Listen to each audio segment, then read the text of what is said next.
Shall we try that again? So, Slange, here's Yes, TRL. go on then. Slange to you, mate. Just an excuse so we can have another beer. Right, Fine, why not? Chris, tell Yes, us a bit about yourself, pal. Who are you? What do you do? right. Who am I? What I do? I'm Chris, living up here in Middlesbrough, right on the North Yorkshire border. So I'm probably equidistant between Stokesley in North Yorkshire and the centre of Middlesbrough. Right, Um, so you'll probably know Stokesley from the Helmsley GP road. right, gotcha. Yeah, I Yeah. don't, I don't know the name, but Um, I know the Helmsley GP Road. I know that one, the you cracker. know the road. Yeah, Oh, aye. yeah. So I'm a driving instructor. I've been for coming up for 19 years now. And then during lockdown, I couldn't be a driving instructor, wasn't allowed legally, and all the rest of it. So I started a YouTube channel because I was bored, and decided to do that on my passion of woodworking, which I've been doing for well over 25 years or so now. So what brought the interest into YouTube then and starting a channel? Well, I mean, I've been watching obviously YouTube stuff for quite a while and different parts, and at the time I was very focused on the woodworking, Hmm. and I'd kind of done a lot of bits and bobs, and it's just hobby stuff, self-taught stuff. And I thought, well, I can pass that knowledge on. Being a driving instructor, taking something that you need to do, disassembling Yeah. it, and passing it on in a simplistic way is what I do for a living. So I thought, well, I could probably do that. And actually, what really triggered it was in the early stages of lockdown. I can't remember why I started it, but I started reading children's stories and recording them and then sending them out on a little WhatsApp group for families that had little kids Oh wow. that are sick of the parents' voice. Yeah. And I started it with all the stupid voices and little accents and all the rest of it going through. And one of the people who got on the list was an actress that we know. And she said, "You need to do voiceover work." And I'm like, "Oh, right, okay." But nobody was taking for voiceover work during lockdown. That was all completely shut. Yeah. So I thought, well, what else can I do? If I've got a voice that people don't mind listening to, what else can I do? So it was kind of turning to YouTube and going, well, I'll give that a whirl and see if it's even a thing. Can I do it? Is it possible? Um, and just got my iPhone and went into the workshop and started chatting, really. And actually Mhm. found it really, really easy just talking to camera. Um, you watch a lot of how to do YouTube videos, and a lot of them are about how to feel more comfortable in front of a camera and how to get good Mhm. presence. And I'm just thinking, I can skip that bit. For some reason, I can just sit and chat to a screen as much as I can chat to anyone, really. Yeah, yeah, yeah. It is weird, isn't it? Like I'm conscious that a lot of people do struggle with it and they do feel awkward. And I think I used Mm, to way before I started YouTube. And right. I think just life, like the path life sent me down, working the doors, old Bill, all that sort of stuff. You just sort of it was weird because like outside a uniform, pre the big trip, outside a uniform, I was not the type of person to get up on a stage and talk to people, or even like if we were at a party somewhere or down the pub, I wouldn't go up and chat to Mm, people I didn't know. right. That's just that wasn't in my wheelhouse. I wasn't like that. But put put a uniform on me, whether that was on the doors or in the old bill, no problem at all. You know, oh, blimey, are you there? I just pulled a cord. Yeah. I am. Um, I would have no issue getting up in front of, you know, whoever. That didn't bother me. I could easily just do it. But then now, And do I you think think, you were hiding behind the uniform? yeah, I think I probably was back then. Yeah, I think I probably was just, it's almost like it's an alter ego, and off you go. Mm, But it yeah. wasn't a conscious thing. But I just knew once you put that uniform on, well, there was no hiding. You had a job to do, so you did the job, and part of that job was Yeah. standing up and sort of being the focal point for people. And Yeah. now I think I've spoke about it loads on here. The big trip really changed me in that I think I've just become more social, and I've sort of got a verbal diarrhea now. And I can, I don't mind chatting away to people. So like YouTube, it's not Yeah. something I personally find hard to do to chat to the camera, but I know a lot of people do. Obviously, Yeah. you don't. Definitely. Yeah. No, it was one of those strange things that I could just chat away merrily. I think one of the pointers that came across was just be you times two.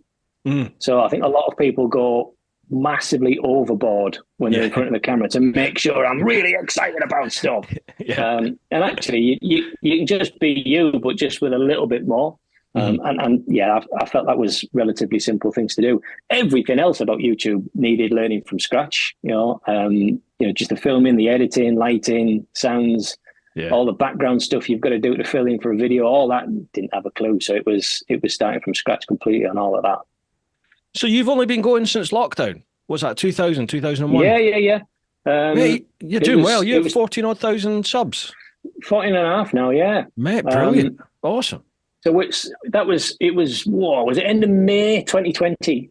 Hmm. End of May we started.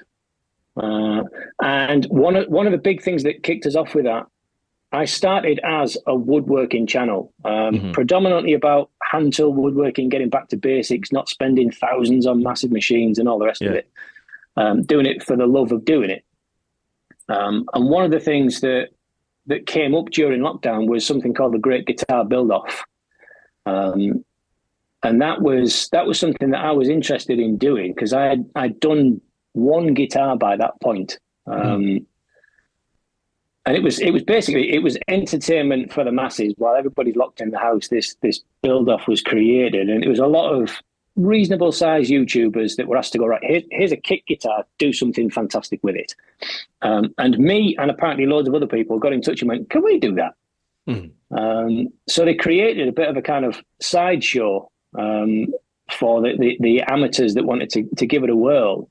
And that just took off like you wouldn't believe. So I think within 3 months, certainly within 4 months, I'd hit the 1,000 subscribers, 4,000 Awesome. watch hours, Awesome. and was monetized straight from there. Now, again, I've barely seen the likes of uploading a video and getting 6,000 views within 24 hours. I've not had anything like that since the end of lockdown. I think the viewer rate has gone down because everybody's actually doing something now. Yeah. It's definitely tougher now. Yeah. Yeah, so I'm finding now that I'll get a good 1,000 views out of every video I put up.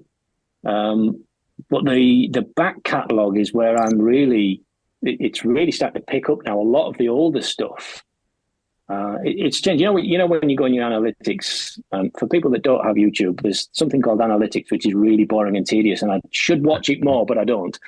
And it tells you what videos your viewers are watching.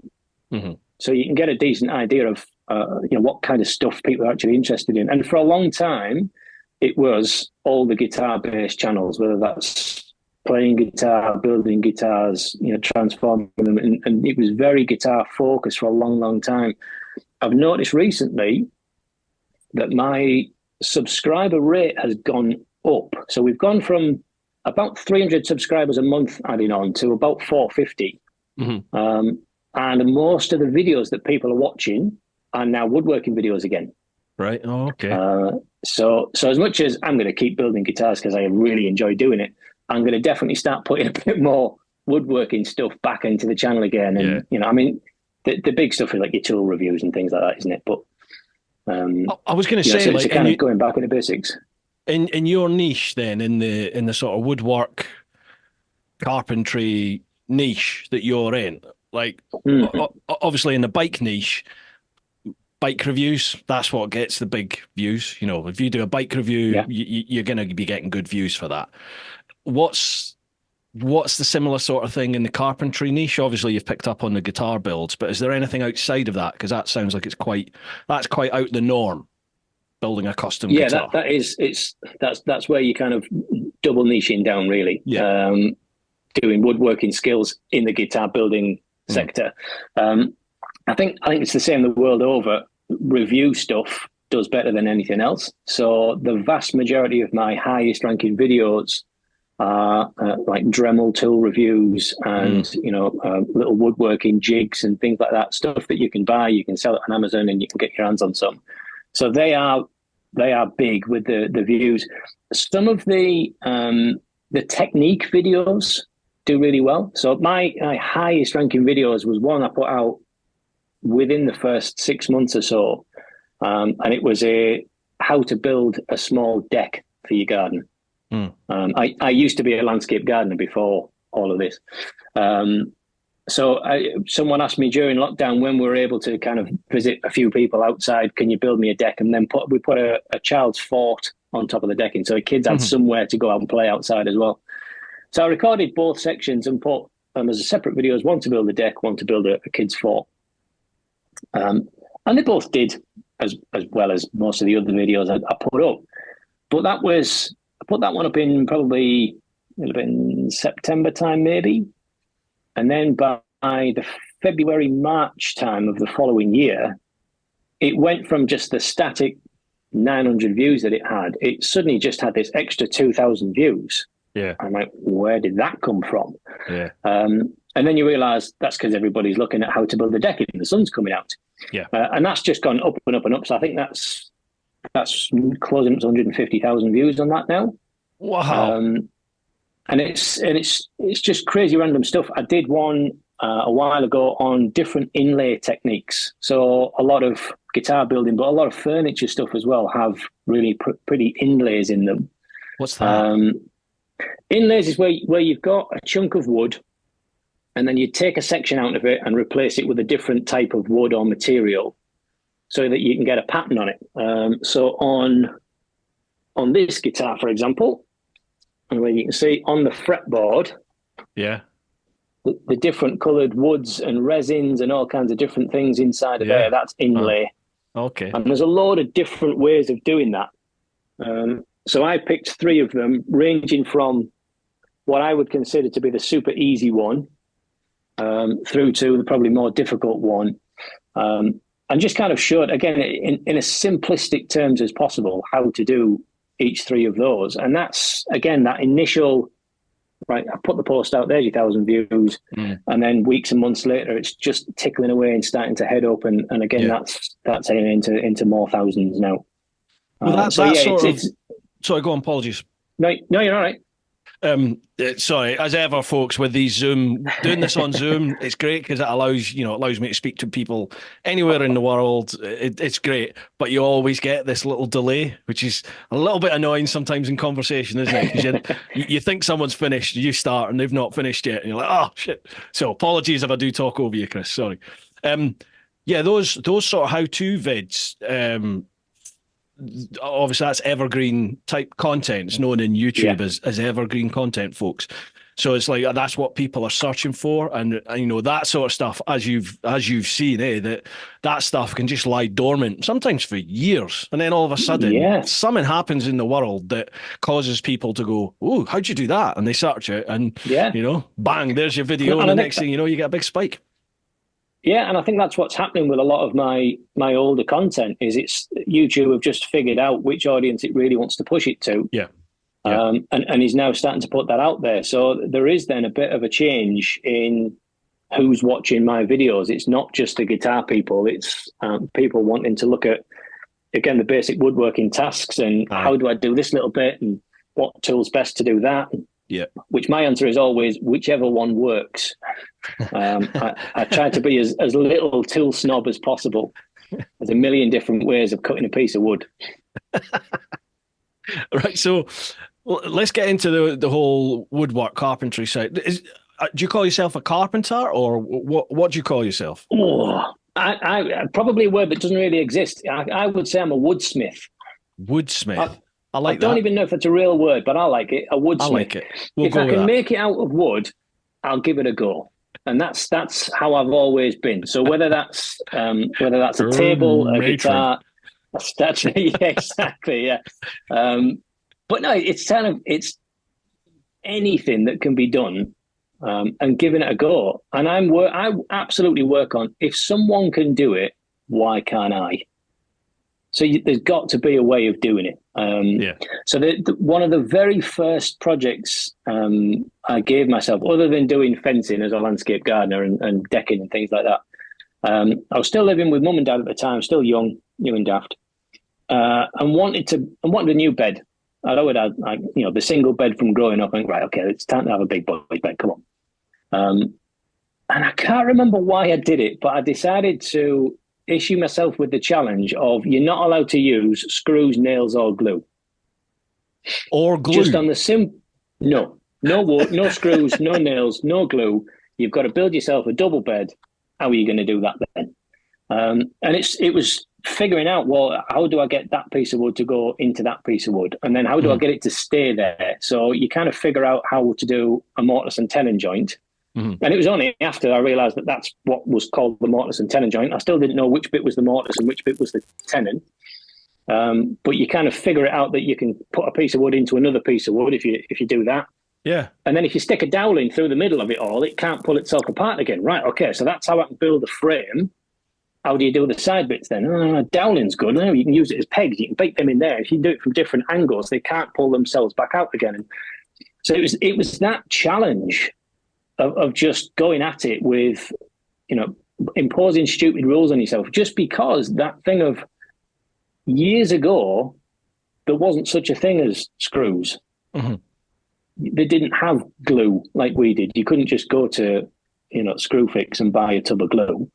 But they still had furniture that was attached together and you could sit on it and it didn't break and lasted for your entire family and was handed down through the generations. So you think, it's got to be possible. So you figure out how to do it. And that's one of the things that I love to do, is just kind of sitting there and figuring it out for myself. I'm a massive fan of being self-taught, of teaching yourself how to do things. To the point I wrote a book. And it's that thing of you can buy it on Amazon now. You beat me to it. I was gonna tee you up there for a little link. Links down below. There. Absolutely. And it's just looking at what is self-taught for a start. Is it that you've got to lock yourself in your room and you can't get any outside help? No. You've got the internet now. You can go and look stuff up.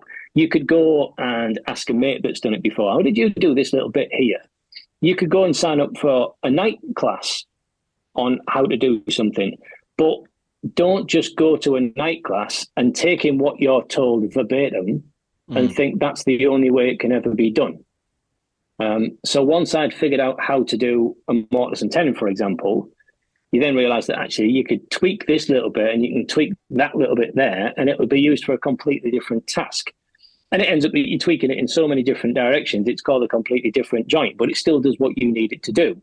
And I think that layer of teaching yourself how to do something, you figure out how it works, and you also figure out how it doesn't work. You'll try something and go, yeah. Trial and error, yeah. Yeah, absolutely. And I think you learn more through that than just being sat at a desk being told to read a page from a book. I've got a range of soapboxes lined up here, by the way. I can just jump on them at any time. One of them is education. And I think, we're very blessed in the Western world to have this education that we can all kind of go to school, you learn to read and write and do all your arithmetics and all the rest. But isn't school rubbish? Actually, when you think about what they teach you and how you teach it, it's stuff that you're just never going to use in day-to-day life for the vast majority. It's learning something to pass an exam, not learning something so that you can use it. Yeah. It was, I had to laugh. The missus was she's rewatching the Harry Potter movies at the minute. And I don't know which one it was, but this short little woman comes in and takes over the school. And instead of teaching the kids how to do spells, you sit and learn the theory of how to do spells. And they're going, but surely we need to learn how to do the spell. No, you need to learn the theory because that's what's on the exam. How do you pass the exam if you don't learn the theory? Well, what use is theory if you're not actually learning the actual task? Very true. I was speaking to a guy the other day, and he is a woodworking teacher in a school. And he said, we don't do any woodworking anymore. He said, you come in. He said, it's generally the lads that maybe aren't so academically prone that will sign up for a woodworking class. And they come in and you've got to sit them down and teach them the theory about woodworking. Well, what does that teach you? Absolutely nothing. Give them a so there's no hands-on. Yeah. Very, very, very little. You might do a small section of your final project that you've designed to the nth degree. Wow. But you don't actually pick up any tools and do anything. So I'm a huge fan of actually going there, get your hands dirty and actually start making some stuff. And I think one of the one of the things that I would say in the woodworking side of things is try and use hand tools as much as possible. A, because it's fun. Ragging a piece of wood through a machine, it comes out the other end pristine, but you haven't done anything and you haven't learned what the wood likes or doesn't like. If you use a chisel, you know how that wood wants to split. And you'll know how that wood doesn't want to split. So if you want to do it in a certain way, you'll go, well, actually, I can't use that tool because that'll snap the wood. I'll use this tool instead. And you start to figure out what one type of wood likes to do and another type of wood doesn't want to do. And you just start building up this knowledge that actually reading it in a book, it's just not going to do the same thing. Yeah. It's funny you're saying there, the knowledge that you attain through the practical work, basically. My father-in-law, he was a lifetime, don't know if you'd call him that. One of these he'd punch me in the face for saying, and I can't remember which one it is. Either carpenter or joiner. I'm not sure which one it is. But he grew up with the tools in his hand, working bits of wood. That's what he's done for his entire life. And right. You go up to my in-laws' house and he's always out in the garage or in the shed. Even now, at 70 odd years of age, he's out there and he's whittling stuff. He's just constantly hands on the tools and just getting on it. And if there's ever any job that needs doing, like down here or back at his house, he just seems to know instantly, all right, that bit of wood, you want to use this tool, use that tool. But like I don't know enough to go, why do you do that? But there's obviously, he's got all this knowledge in his head that he's just, he knows instantly, for that job, you do this, you do that, you do that. And just doesn't seem to be a skill set that, well, it plainly isn't a skill set that's being passed on. They're not teaching that in school. Isn't. No, you're taught to learn enough to pass the test to move on to the next step, where you learn enough to pass this test to move on to the next step. And I teach obviously a lot of 17-year-olds as a driving instructor. And the time comes around for A-level results and the stress that they're under is unbelievable. Yeah. And the panic that can happen if they don't get the grades that they were expecting. And it's like life's over. And I just want to say, look, it isn't. It's so not all about your exam. Yeah, if you have a dream to become a doctor, you're going to need to get the grades to become a doctor. But there's other things you can do. Not everything needs grades. I was fortunate. I passed all of my GCSEs at school. I did a BTEC in sport science. I went to university to start a physiology degree and then went, this is rubbish, and left. But I haven't actually used any of those qualifications up to this point. Yeah. Those qualifications have not set me on any career path that's got me the roof over the head and, wife, 2 kids, car on the drive kind of thing, Yeah, that's a real important message, isn't it? To not only, there's not going to be many 15, 16, 17-year-olds watching or listening to this, I appreciate, but there'll be a lot of people out there who have kids round about that age who might be listening to it. And I would like to think that people from our generation realize and appreciate that qualifications aren't everything. We all know our own kids. And if your own kid, if they're not academically inclined, then it doesn't mean to say their life's over, does it? It just means, all right, well, you're not going to move into a world of academia. Maybe you will. Maybe you'll hit 20, 25, 30 years of age and have a change. Who knows? But absolutely, it's not the end of the world, is it? Because there's plenty of things you can go into, including this day and age.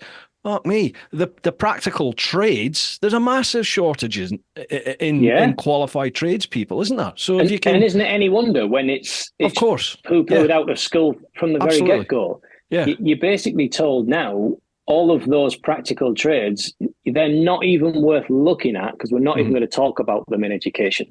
Yeah, which is ridiculous. So you don't need to think about being a mechanic or a truck driver or a carpenter or whatever.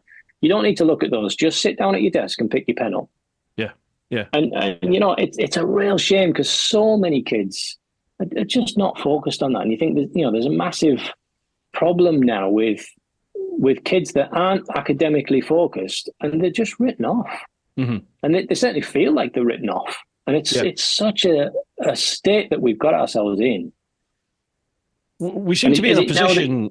Sorry, go on. Sorry. Is it now that you've got to continue to do maths throughout your college degrees as well. Is that, I don't know if that's in Really? or is it's coming in. Yeah, but even Why? after you've done your school bit, you could go on and do drama at Why? college, but you've got to carry on doing maths. Yeah, what's the point? When was the Have last you? time you used trigonometry? Again, I can't. No, I can't think of a single practical time in Yeah, my adult life where I've used it, or quadratic equations. Um, yeah. I Algebra, I used don't think I've pi. had to use it. I had to use pi a few years ago because I made a drum. Right. So musically speaking, I'm a drummer. I'm not a guitarist at all. Okay. So I thought I'll make myself a drum, and you needed to use pi to figure out the circumference of the circle. And hmm I went, hmm that's what it's for, because C nobody actually equals explained that in pi. school. Is it pi r squared? Something like that. It rings a bell, but Circumference equals pi r. One's pi d. Is it pi d over something? And another one's pi r squared. Somebody tell me in the comments. yeah, I remember that. yeah, One of them's no area, idea. isn't Yeah, it? One's area of a circle, and the other one was working out the circumference. I have vague yes, memories of whichever that. one it was, I needed the one for the circumference. Yeah, Got it. Yeah, well, we seem to be in a position now where there's a severe shortage in qualified tradesfolk. And look where we were. Was it a couple of years ago where there was not enough truckers in the country? yeah, So like the supply chain yeah, was coming to a halt. That's insane. absolutely. That's insane Yeah, that there weren't enough truck yeah. people. Obviously, I think that Brexit's had a massive impact on that. But even, that just highlights the fact that we have a massive skill shortage in this Mhm. country. And surely, what's better for our kids' sort of development in future? Forcing them to go into colleges and unis to study, let's be perfectly honest, like pie in the sky, wishy washy degrees that mean absolutely hee haw in the Yeah, workplace? yeah, Or do we give them the opportunity to go down hands on the old apprenticeship route, learn a trade? And with that yeah, trade, you can start your own business. And let's be honest, you can make some good money out of that. yeah, Or and you can employ work for someone somebody else. in exactly. Yeah, yeah. But surely is that not common sense? Like why? Oh, Why? what's common sense got to do with it? Come now, bro. So But we've um, we, I, we've had this ridiculous we've had this ridiculous attitude towards higher education for, well, it must be a good couple of decades now, and it yeah. doesn't work, Oh and yeah. it doesn't work for everybody. So No. surely, let's try something Yeah. different, or go I back to know. what we used to do. I remember growing up. I hated school while I was there. It was just Hmm. boring. Um, and I remember going through school. I've got an older brother and an older sister, and I'd seen my sister go through university, come out with a degree in business studies, Yeah. and then get a job working in a deli. Hmm. Yeah. And my brother left school and was the last year to get an apprenticeship at ICI, Hmm. which was like the apprenticeship that you wanted to get. He was on stupid money at the age of 16 leaving school. And I'm just thinking, out of those two options, which one do I want to Yeah. pick? But by the time I got to the end of school in 95, I left school. Again, apprenticeships they were dead even by that point. Same. Yeah. So I went to college to do a BTEC in sports science. I don't even think BTECs exist anymore, do they? Do they not? I remember them. Because that was like the practical way of Yeah. doing education instead of the A-level way. Uh-huh. And I did that. I was a racing cyclist at the time, so I did that thinking, well, maybe I can teach myself how to go faster.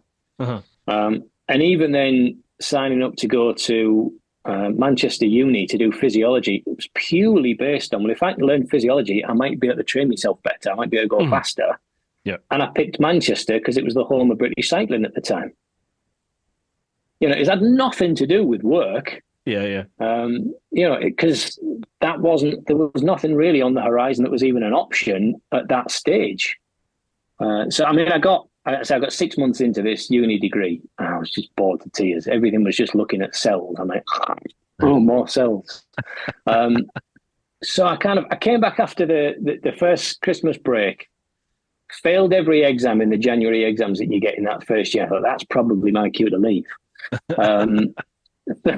So I went to see my tutor, and I said, I'm not sure this is working out for me. I said, what if I continue and actually complete this degree, what kind of jobs can I actually apply for with this? And he went, um, like, that is not a good answer. No, it's not what you want to and hear. he came out with what, maybe research work.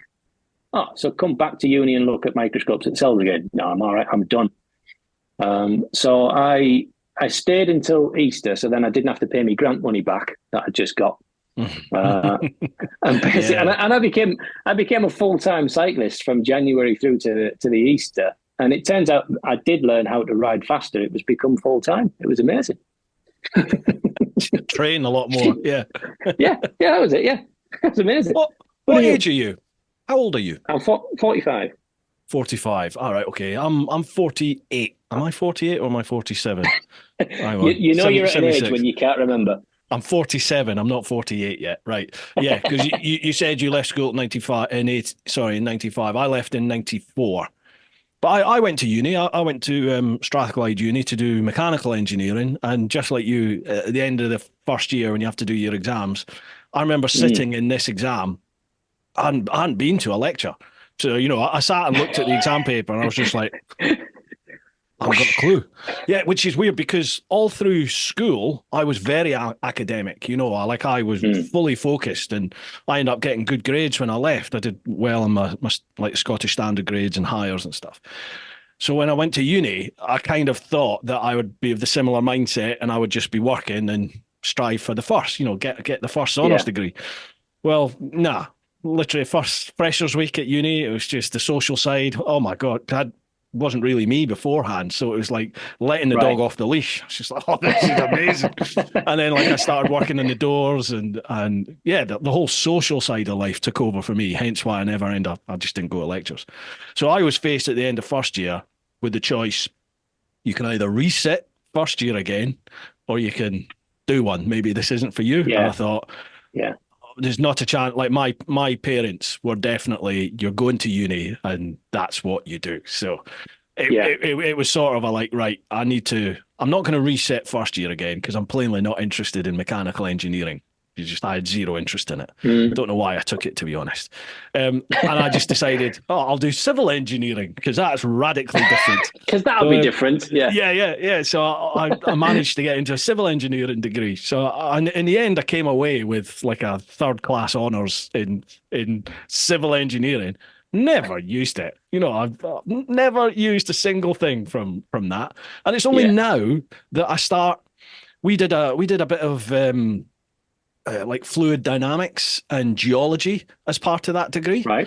And at the time I wasn't really that interested in it, but now I find myself like later on in life, I've got a little bit of an interest in like geology and thermodynamics and fluid mechanics. Where's that old textbook? Yeah, well, it's just like, that was quite interesting actually, but it just wasn't me then. 20 years ago, or whatever it was, just wasn't more than 20 years ago. I just had no interest in it. But yeah. Okay. So we set the world right there with education in the United Kingdom. So, Mr. Prime Minister, hope you're listening. Take our advice on board. Yeah, get it sorted. Yes. Thanks very much. So you said you were self-taught in what did you call it again? Woodsmith. Being a woodsmith. Woodsmithery. Yes. Now, with the greatest just of respect, inventing words now. Yeah, no, why not? Why not? With the greatest of respect, YouTube wouldn't have been around back in the day. So you said you were self-taught. How'd you go about that back then? Back then was you get two pieces of wood and you see how you can connect one to the other. Trial and error, literally like that. Literally, yeah. So I had a vague notion of something like a mortise and tenon, where you make one piece of wood slightly smaller at the end, and then make a corresponding hole in the next piece, and then they fit together, and you go, oh, great. So it was a lot of that, and just trying stuff, and then figuring out. Well, if I chop that in half, I can actually have it where the ends meet. So quite often, like a mortise and tenon would be a rail going into a post, for example. So rather than just screwing the rail on the end of the post, you can actually slide it in so it fits in and it doesn't move. Yeah. Well, that's great, but then you've got corners on every side. So what if you want to actually do something where it's flush? That's the mortise and tenon isn't going to work there. So you go, well, actually, if I still make a shoulder on that side, I can actually make a shoulder on that side and fit them together. Yeah. So that you end up with almost like a frame kind of situation. And it's just going through little bits like that all the time and trying to adapt what you already know and make it fit into something else. So when you're looking at, well, I need to put these two pieces of wood together. Well, great. How are you going to do that? I mean, you could literally lay one on top of the other and put some screws through it, and it hold it together, but it's not going to look pretty. So it's kind of just figuring out, well, how do you slot one piece of wood into another piece of wood, and then you can look at, well, what look do I want it to have? Do I want it to be a bit utilitarian, a bit kind of farmhouse, which has been a lot of my work has been really kind of rustic farmhouse, chunky stuff. Yeah, that seems to be, that's like the in thing, isn't it, at the moment? Yeah. But occasionally you might want to make something that just looks a little bit more delicate, a bit more nuanced. French, probably. So you try and figure out what... We're a walking dictionary or thesaurus in this episode, aren't we? We're right posh, us. Definitely. So it's trying to look at then, well, how can I do effectively the same thing, but just make it look a little bit prettier, make it look neater is a large part. And then you'll stumble across one thing or another. You might pick up a book and go reading that. And I said before about being self-taught isn't locking yourself away. I think of it in terms of if you get someone that would progress to be a self-made millionaire, does that mean they didn't have any outside help to make all of their money?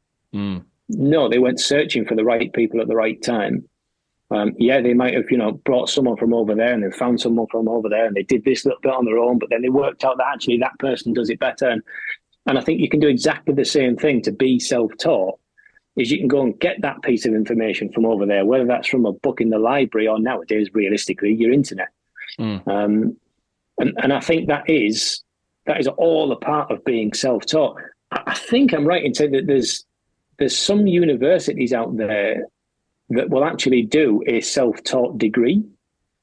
Wow. Yeah, and you kind of think, well, how does that work? And it's one of the reasons why the book that I wrote is Waffer a Theme. Because how do you teach someone to be self-taught? Hang on a minute. Sorry to interrupt. How did you do that? There was like little bubbles appeared with a little thing like that, and it did a little. There you go, one of them. Yay! Does mine do that? Yeah. Hey, did you? Hey! I never knew it did that. Technological marvels, aren't we? What happens when you do that?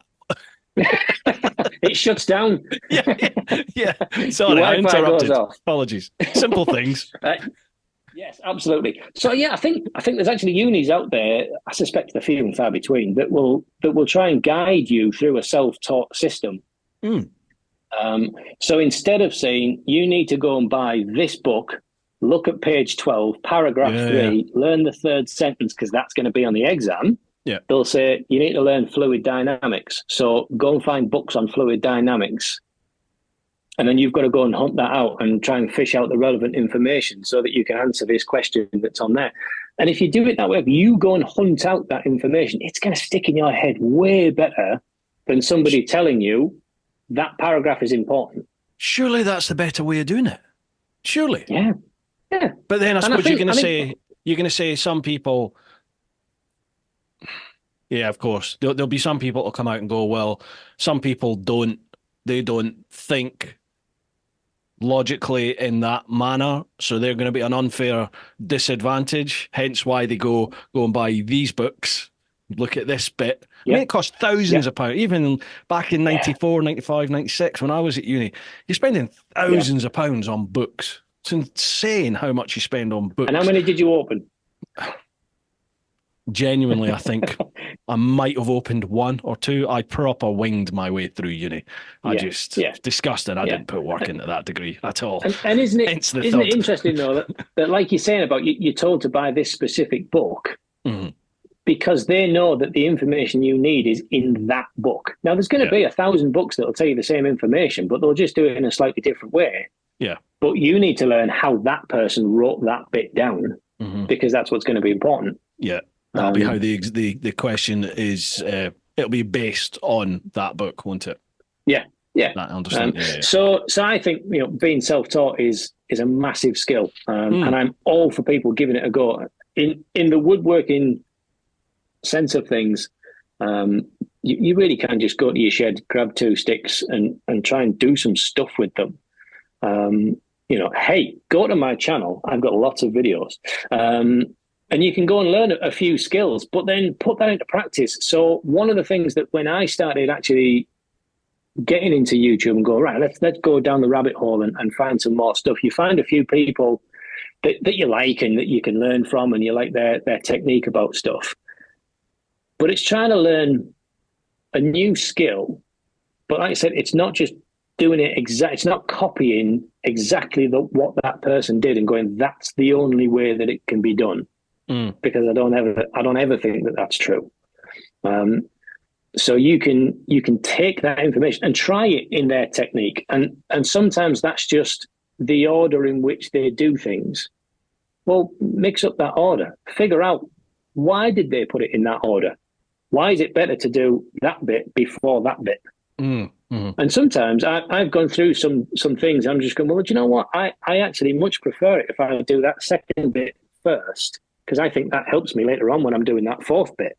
And it's kind of looking at things and taking it apart, having a look, putting it back together again in the theory of it as much as the physical practice, so that you just again you expand what you know, to learn something else, and then you've got a new piece of information that you can expand what you know, take it apart, put it back together, and learn something else, and it just grows and grows and grows and grows and grows. The more you do it. You're plainly like me. You're plainly a visual learner. Like I need to see something and physically do the process in order for it to go in. I can't.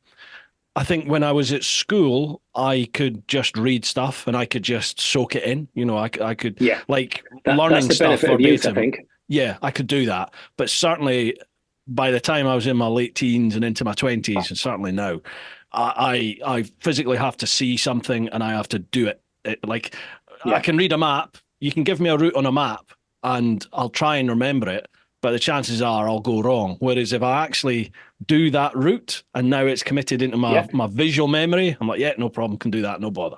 I'm exactly the same. Yeah. With all of the pupils that I teach as a driving instructor, once I've been to their house, I then know how to get to their house. I've no idea what name road it is, what number house they live at, but it's the one that's got the green gate and that half a fence. Yeah. And they have to go around the side door. It's that kind of stuff. And that's what I figure out, is that kind of visual mapping. And right, that's their house. That's what it looks like. But no, I struggle with names. I'm dreadful for names. Yeah, I am. Yeah, I'm terrible. So even at the end of the lesson, I've got to go into the calendar. I use my phone, the calendar all the time. And I'll have to look at the name I'm just teaching now so that I can book them in for next week. Yeah. Because if I just go in to go, I've got a slot for next week at 2:30, I'll go, thinking, what's your name? And I can't ask you what you name you. I've been teaching you for 6 months. Yeah. I've got to look at who am I teaching now? Oh, Dave. Right. Okay. Dave, we can fit you in next week. Yeah. Absolutely shocking. Yeah. I'm like that. Like, you know what it's like on YouTube? People get to know you, don't they? Or like they're already at that sort of friendship level, even if you meet them for the first time, because they've been watching your content all the time. And the amount of people that don't introduce themselves, they just come up and they're like, all right, Bruce, how are you? And start chatting away. Oh, I've sent you comments and sent you DMs on this. And I might have been replying, but like, you don't see the face when you reply on a DM or a comment, do you? You just see the username. Yeah. So sometimes you just have to go to people, I'm really sorry, what, what's your tag? What name do you use on whatever account? Because you can't even ask them what's your name, because that doesn't tell you anything either, does it? Yeah. Triumph Terry. Right, got you. Terry 2615. Gotcha. Yeah, no worries. We're there. Yeah. Okay.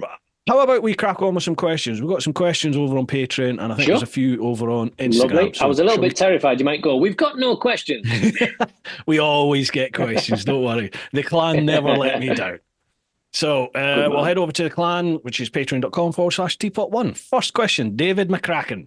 My uncle was a carpenter. He passed away recently because he accidentally drank varnish. Sad to see him go, but he had a beautiful finish. Oh, Jesus Christ. Oh. What's your favourite power tool? What's my favourite power tool? Favourite power tool, that's an easy one. It's called a finger sander.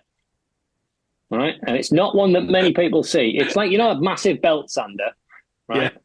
It's like that, but it's only as fat as your finger, and you can use it like a chainsaw, but for really fine sanding stuff. I'm such a child.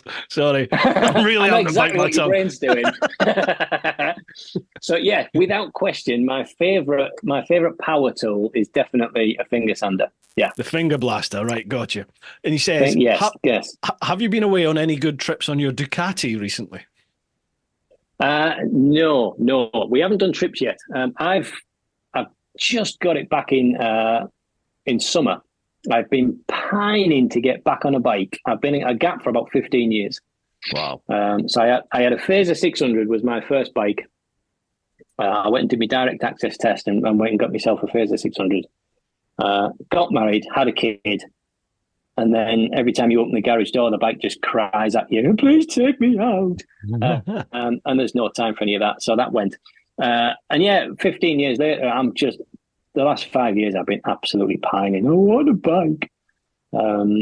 So we finally got to the stage where, okay, let's get one. We kind of got the mortgage all in line, the kind of adult things that need to be sorted out. And we bought the Multistrada as a bit of a kind of, I love Ducati. I'm an absolute Ducati fanboy. Have been since the World Superbike days, Neil Hodgson, Troy Bayliss, that sort of stuff. So it was kind of, I really want one of them, but it's got to be comfy, and the missus has got to be able to sit on the back of it. She's 6 foot, so sitting on the Phaser was a struggle. We could just about get to Whitby, 30 miles away, and she's like, I'm done. But no, on the back of the Multistrada, it's super comfortable. We've actually got a few nights away this coming week, and that was booked with if it's nice weather, we'll go on the bike. Yeah, unfortunately, it's due to snow, I think, so we're going to take the car. I was going to say, is it bad weather? So no, we haven't. It's been really foggy today, actually, which has been a bit. We haven't had any fog for ages. But yeah, we've had some real cold snaps, minus temperatures on mornings, and then a couple of days ago, it was just lashing it down all day. It didn't stop. Yeah. So yeah, I think it's due to just be chugging it down for most of the next week. So we're going to go down to Stonehenge just because of a place we've just never been to. Uh-huh. So we thought, we'll find some hotels either side and have a trip down with a visit somewhere, and my thought was, if we plan enough places off route, we can go on the bike and we don't have to go on the motorway because that's tedious and boring. But it'll be in a car and it'll be in a motorway now. So hopefully we'll get a couple of trips. A few nights away would be really nice. Enjoy the traffic. Enjoy the traffic in a car at Stonehenge. Yeah. Yes, absolutely. Thankfully, it's half term up here next week, but I don't think it is down there. Yeah, it is at the moment. One of my neighbours, his kid's just broken up. So, but it's weird. It's weird here. There's so many different schools, and they all seem to break up at different times. So I don't know. Yeah. I really want to get to. I'd love to get back to Italy. We went to Florence for our honeymoon 20 years ago. And the missus, legend that she is, booked a trip around the Ducati factory on part of our honeymoon. So we turned up and thinking there'll be 10 or 12 of us on this tour. Nope, just the two of us, private tour right the way around the factory. Wow. Absolutely phenomenal. Really, really cool. And it was funny because you think back now, the Ducati course division, their race division, was this little cordoned off corner of the factory just stuffed over there somewhere. Mm-hmm. And we got next to it and I'm like, can I just have a peek inside? And she's like, no. I'll leave my camera outside. Can I just have a little look? No. Oh, okay, fair enough. So I'd love to go back now and just see. I mean, the Ducati course section must be massive there Oh now. God, yeah, yeah. I mean, they're With just all the leading the way on MotoGP everything, and aren't everything they? else. Yeah. Absolutely huge. So, yeah. So the dream is for me anyway, is to chuck the missus on the back and clear off to Italy would be really, really nice. Wow. Yeah, yeah. Whether that That'd be a happens trip. this year or not, we'll see. Right. Set a date, whether it's this year, 5 years, 10 years, whenever it is. Yeah. Set a date, make it happen. Yeah. Yeah. Have you had any issues with the Ducati then? Well, Reliability issues? You're after a story, aren't you? No, it's just I'm always this... interested because you hear stories, don't you? You hear stories about KTM, you hear stories about Ducati. Obviously, I'm a BMW owner, and it's just nice to get actual owners' experiences of it. Right, so strap in. I've got a story for you. There we go. This is actually technically the second multi-strada I've owned, okay, but only the first one I've ridden. All right. Right. So we decided we were going to. It's not, is it? We were going to get a bike. So we went down. It was the end of March last year. Found one, second-hand one. Went down to a place in York. I won't give them the name, bless them. And it was spot on, exactly what we were looking for, absolutely perfect. And he said, right. He said, so we signed all finance forms, got everything done, put the deposit down, everything's lovely. He went, right. He said, it'll just need a quick service and MOT, and it'll be ready for you. Cushy. Only they're part of a British Superbike team. So he said, we're up for testing. And he said, we're not here. And he said, the mechanic that works on Ducatis for us is the mechanic that works in this Superbike team. I'm thinking, well, at least I know he's a good guy then. So he said, unfortunately, it'll be about a fortnight before we get it back to you. So I said, all right, fair enough. It's worth waiting for. Fortnight comes round. Chris, little hiccup. He's had a listen to it. He's flown through the MOT. He said, but he can hear a ticking noise. And I'm like, he said, Ducati, of course there's a ticking noise. He went, no, he said, he can hear something. He thinks it's the cam chain tensioner. Mm-hmm. Right, okay. He said, we want to make sure it's absolutely spot on for you. So he said, we'll get that fixed. And he said, we'll ship it out to you. So it was a week went by. It's actually slightly bigger than we thought. Okay, right, fix that then. A fortnight goes by. We've got to get parts from the factory in Italy. And it's during dodgy times. And 3 months later, oh, Jesus. Right, and we finally got where basically all the internals of the engine had been changed. Whoever had done the Desmo check, had done a bad job of it, it turns out, and it just crippled the engine. Oh. So they must have spent thousands on this thing, getting it up and running. And we got to a point where it said, right, okay, it's definitely, there's nothing else that could possibly go wrong because everything's brand new on it and it's spotless. He said, right, great. So he said, I'm going to take it out over the weekend just to make sure everything's bedded in. And it comes through, and on the Saturday afternoon, I get a call, and he goes, Chris, you're not going to believe this. I said, don't even tell me. Don't even tell me. And he said, there's a fault code come up on the dashboard saying about the valve clearances. And he went, there is no problem with the valve clearances. The brand new, I've checked them. He said, they are spot on. So he said, it's just a fault code that's come up on the dash. He said, I don't know where it's coming from, though. He said, let me have a look. So I said, well, how long is that going to take? I said, what do you think it's going to be? He said, well, it could be anything within the wiring loom. He said, it could be like a nicked wire or something. I said, well, that could take months to find. And he went, right. He said, leave it with me. I'll find some options. So an hour later, he comes back and goes, right. He said, I've had a word. He said, yeah. He said, you've got 3 options. 1, we'd strip it down again. And he said, yeah, it might be a long time before we find the fault. He said, 2, we try and get you your money back. He said, with just humblest apologies for the entire lot of it because it's been a shocker. And I'm thinking, well, I don't know you're going to do that because I've paid 3 months worth of finance on this already, let alone the 3 months of insurance that's been sat there waiting because it's always going to be picked up in a week or fortnight's time. Yeah. He said, oh, the third option is, he said, our sister company down the road have an exact same multi-strada. He said, it's a year older, but it's only got 5,000 miles on it instead of 21. Oh, and it comes with it's got a Garmin on it. It comes with a Temagoni exhaust. And he said, we'll sort that out for you if you want. I'm like, right, do that. Get that sorted. So he said, right. He said, I'll get in touch with the finance company and see if we can just swap the details. So then I get a call later on going, they won't just swap the details. He said, we've got to do it as a part X. So he said, we'll buy your bike off you for the full price that you paid. He Uh-huh. said, and then we'll sort out a new finance deal. So he said, let me thrash that out. I'm like, right, okay, we go again. And anyway, he comes back and he goes, right, he said, with the finance, he said, you've got two options. He said, you can either pay £15 a month less for the same bike or for effectively a better bike with less mileage on it. I'm like, right, okay, that sounds good. He said, or if you pay £2 a month more, you can have a full year off your finance. I'm like, how the hell have you done that? He went, I don't even ask. He said, I didn't even ask. That's the offer they gave me. He said, I'm not going to question it. So he said, I strongly advise you take the £2 a month more. I went, go for it, mate. Yeah, yeah. So I've now got this bike for a full year less on the finance. I don't know how the hell that worked, but it did. And Ask no it's been questions. absolutely, mate. So from picking it up, it's been flawless, Yeah. absolutely spot on. So it had 5,000 miles on it. I think I've put 4.5 on it Mhm. since July. And I'm still taking out if it's dry or it's not freezing conditions, I'll still go out for a little blast. Yeah.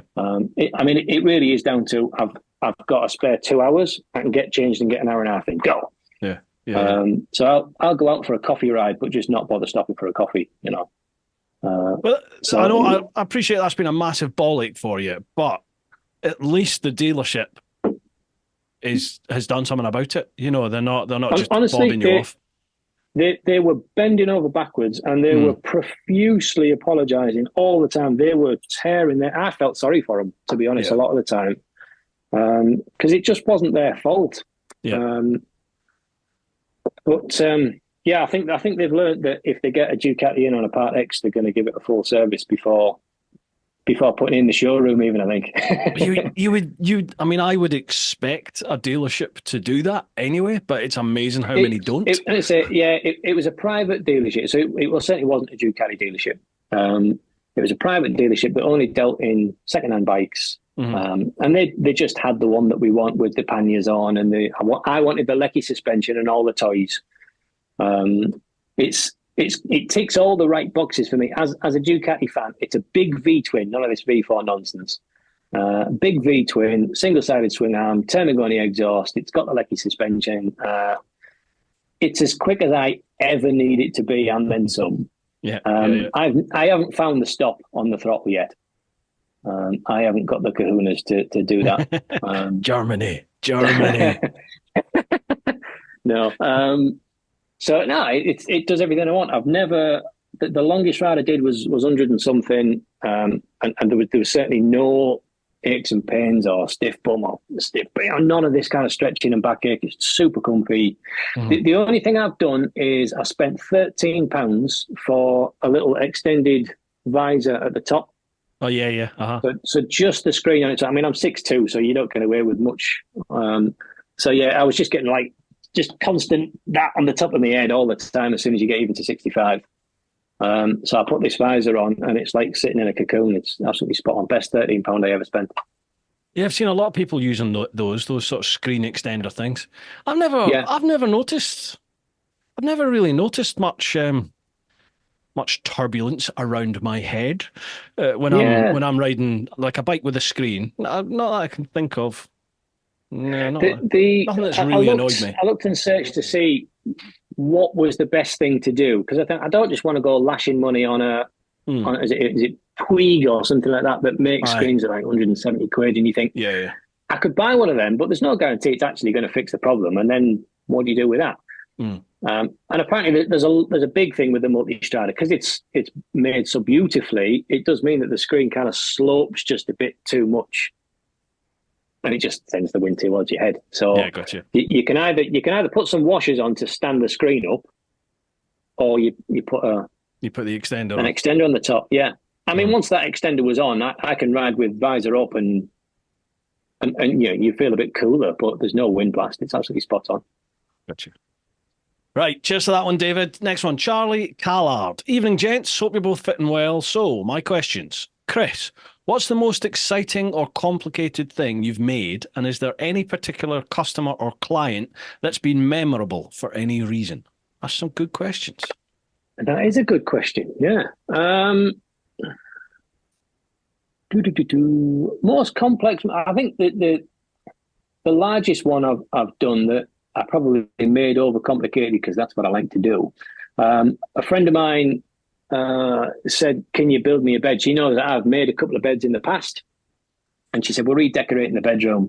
So she's like, "I've seen this bed on Instagram." She said, "Can you make something like that?" And I'm like, "Yeah, we wouldn't do that."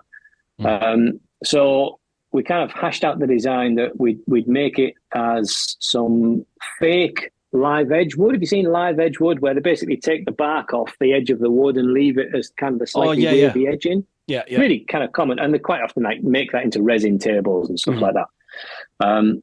Well, I found a way that you can fake that using scaffold planks. Um, Wow. so yeah, so it was right. Well, let's make the bed. Let's have the headboard and footboard with this fake live edge on. Very kind of again big chunky rustic. Oh, you want some drawers in it, right? Okay, I'll make the drawers and we'll put nice dovetail fronts on the side of it. So that then needs all the internals building for the drawers to go in and out of. And as soon as I said yes to the table, she went, "Oh, and we're going to need two matching bedside tables, a set of drawers, a cupboard for this, and a shelf in the corner." Yeah. Right. Okay.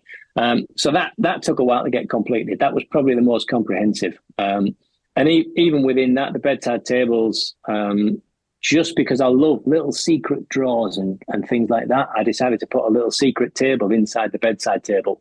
Mm. So right at the top, so there was three drawers, and then just this little strip of wood across the top that just looked like it was a filler to get to the top. But if you just pushed it, this entire table popped out with a wireless charger in the middle of it. Wow. And they didn't know they were getting that, so that was fun. I love that. You know, when you see like my missus loves the Antiques Roadshow and stuff, and they get Right.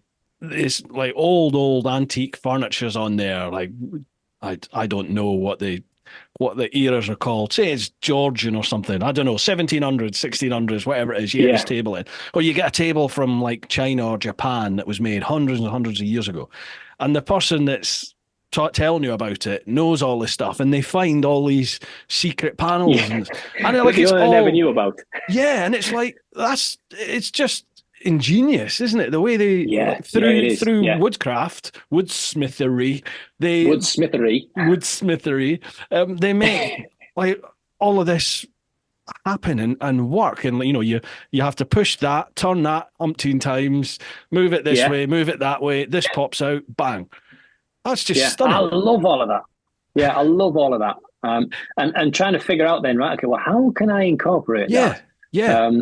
Which with chunks of furniture you can do. It's a bit trickier on a guitar, I've got to say. Um, so no, so that was one of those moments where you just like they haven't asked for it, but I'm damn well going to fit one because I really want to. So the only telltale thing was as I was lifting this thing, and I'm lifting it like this because it weighs a ton because I built it. And there's this wire poking out the back, and they're like, "What's that wire for?" You'll find out. Come here. So yeah, so I think that was probably the longest lasting job with the most little tweaks and things to think about on that one. That was a good one. Saying that about guitars, could you build one so that if somebody plays, apparently you're not allowed to play Stairway to Heaven, are you? Is that like the True. unwritten rule? So if Yeah. you play those opening chords of Stairway to Heaven, you could have the guitar just falls apart. Yeah, How'd you do that that? would be good. I'll get a little. There'll be a little sound sensor somewhere in that can detect a bit with the AI algorithms that we can have nowadays. If YouTube can pick up that you're playing that and veto your video, I'm sure we can incorporate that into a guitar and it just snaps the neck Absolutely. off. Yeah. Do you follow the guy? I can't remember what he's called. He's the American chap who he's a guitar player. Oh God, what's his name? And his thing is he goes into guitar shops all over the States and he just plays Stairway to Heaven just to get the reaction from people. I can't remember his name. I mean, he's a stunning guitarist, but yeah, Yeah. that's his thing. He just likes doing it, winding people up. Yeah, you'll certainly get some looks, definitely. Yeah, I think he there's a does. few places that will literally put signs up going, "Do not play Yeah, yeah. these three songs." Yeah, yeah, absolutely. And he normally has that sign just in the background, and you see him. He like has a camera. He has a camera Yeah. on the is it the stem of the guitar, like a GoPro, that is looking at him, and then he'll have like his phone maybe in his pocket or something, looking at the staff. And the second he starts playing it, you can see the camera will look at him as well. He's just like, "Yep, it's happening." I'm going there. Yeah. Charlie also says, question for both. If you could create a man versus food style challenge, what would it be and what rules would you impose? Man versus food challenge. Right, so it's kind of like where the thing's got to possibly beat you. Yeah. Is that the theory? So like if man versus food is It's there's like so one of much those, food you're going to die before you finish it.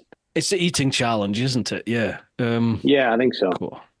Do you know, I used to have a great appetite, obviously. But for a fat guy now, I can't really eat too much. I get full really Yeah. quick now. I'm just getting old. But, oh, So what could you do that wasn't food? I mean, you do like the iron butt challenges and things like that, don't you? So you could yeah, I set think. yourself a you could go around the world on a stupid bike that's not made for it without stopping. Yeah, I am just very stubborn. I'm very stubborn. So if somebody says I can't do something, but it's something I want to do, then I'll do it just to prove somebody wrong. Yeah, I'm sort of yeah. wrong like that. But I think he's I'm Charlie's. If you could create I'm a similar man to versus that. food style challenge, okay, so it doesn't Yeah. necessarily have to be a food thing. It's just a challenge, No. right? Okay, Yeah. okay, for me, it would have to be something that I'm reasonably confident I could win. Yeah, it would probably have to be cover the most amount of miles on a bike in 24 Yeah. hours, no motorway. What what is the most amount of miles you've done in 24 hours? Me, it's about Yeah. 1400 I did crossing Russia. God, I lied. Yeah, so it was Right. about 23 odd hours, I think I was on the bike for. And yeah, it was about 1400 miles. I was Gee, I mean, crippled. Literally, yeah. I remember I got to the end.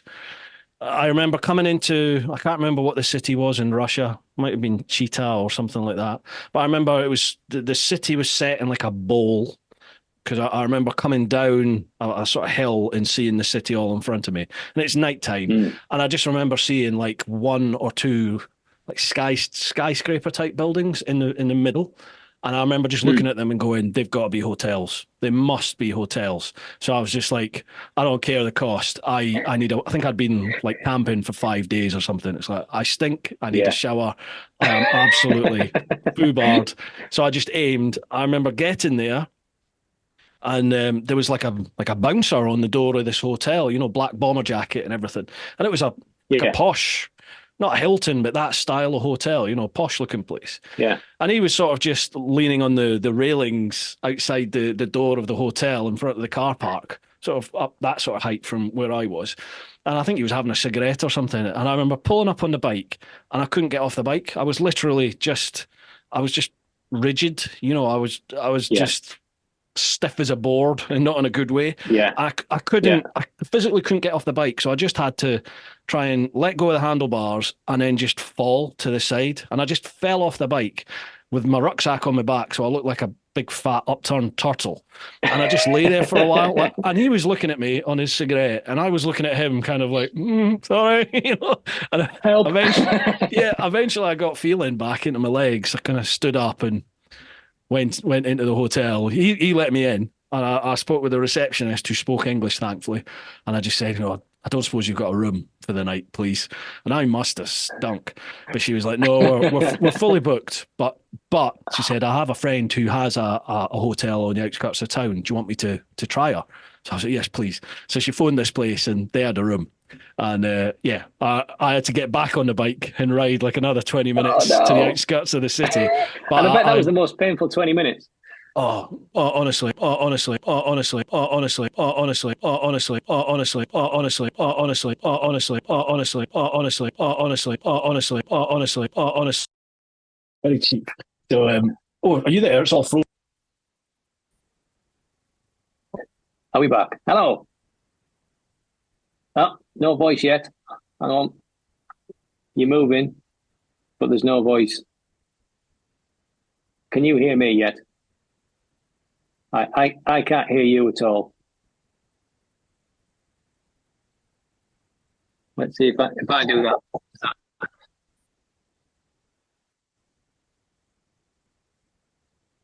Nope, absolutely nothing. Zip, zilch, nada.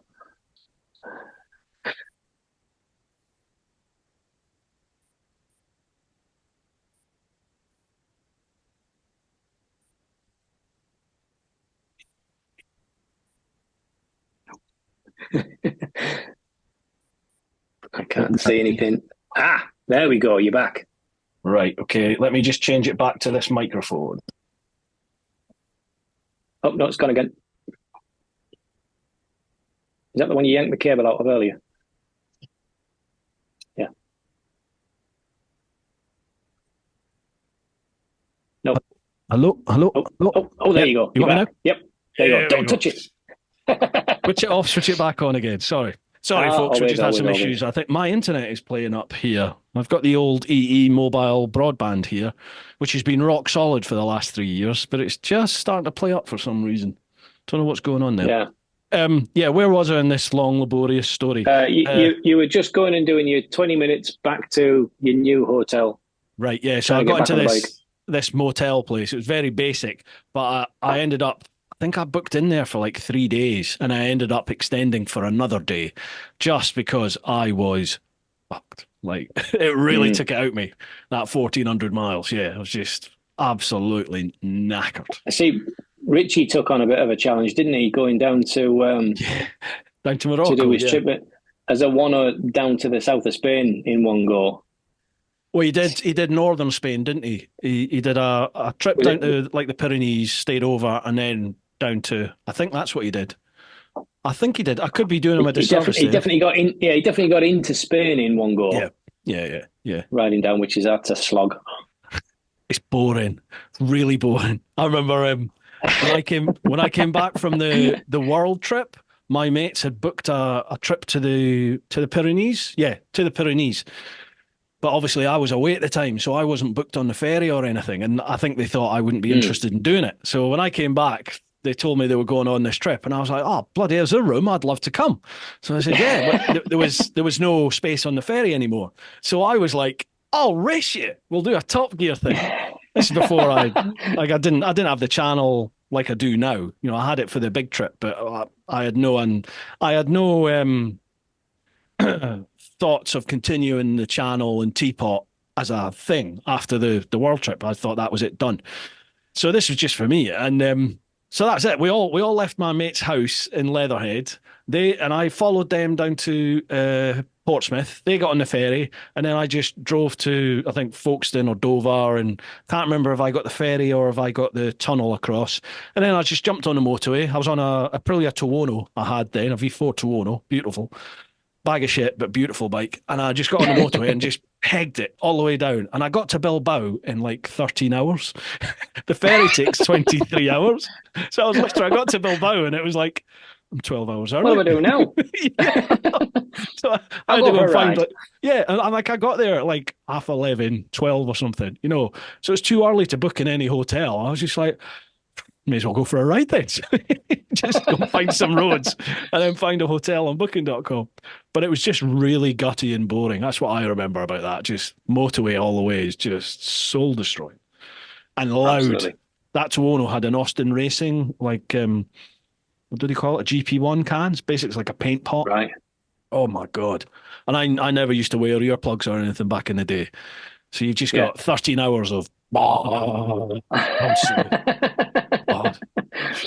yeah, I've never been one for kind of noisy end cans, noisy exhausts. Working on why advertise. You know, don't tell me you come in. Yeah. But it's so when I was looking for bikes, anything that just instantly had a second-hand exhaust on it, I'm just thinking, skip that. Not interested. Yeah. So when this one came through and it had the Termagoni on it instead of a normal multi-strad, I'm like, oh, I don't know. And then you hear it turned on, you're like, yeah, go on then, yeah. You've got to have the Termis on the Ducatis. Absolute child every time you go under a tunnel. Yeah, absolutely. And you get old women in Fiestas looking up going, silly boy. Yeah, I know, yeah. And the old boys beside them going, yes, go on, son. Yes. Yeah, I'm not that fussed about loud exhausts anymore. I just like I just like a fruity exhaust, I just like that, Yeah, a bit of a growl to it. Definitely, yeah, definitely. Okay, so man versus food style challenge for me, it would be most hours, most miles in 24 hours, no yeah, motorway, go. yeah. I think that would be. Right. What about you? What about you? Okay. You could do the whole, build a guitar in 24 hours thing. That is definitely doable. I timed a guitar build once, and I made it not as simplistic as possible because that's not how it's done. But Uh-huh. the guitar I wanted to make was what I would call my production guitar. Hmm. So it's a kind of standard shape, and I needed to time it to know what to charge for it. Um, so it came Oh yeah, through yeah, with 21 and a half hours it took in total, in all the little kind of bits. As soon as I walked in the workshop, I pressed start on the stopwatch, get to work, press stop, leave. And yeah, 21 and a half hours it took to build this fairly standard guitar. So to build a guitar within 24 hours is definitely doable. I don't know about all in one lump. I'd be a bit shocked by the end of that. yeah. Um, but the problem is, I've seen timed challenges before that YouTubers will often do, and they just make it so overly complicated that they fail every single time. Because they just don't go, yeah, but I could do this thing. Oh, should I? Yeah, I will. Yeah, and they go and build it. And then they always run over time every Yeah. single time. Yeah. What's the most complicated part of a guitar build then? What? Um, Probably, I would say probably the fret spacing is probably one of the most important parts. So Yeah. that's sticking the wires in so that it makes the right notes, Yeah. spaced along here.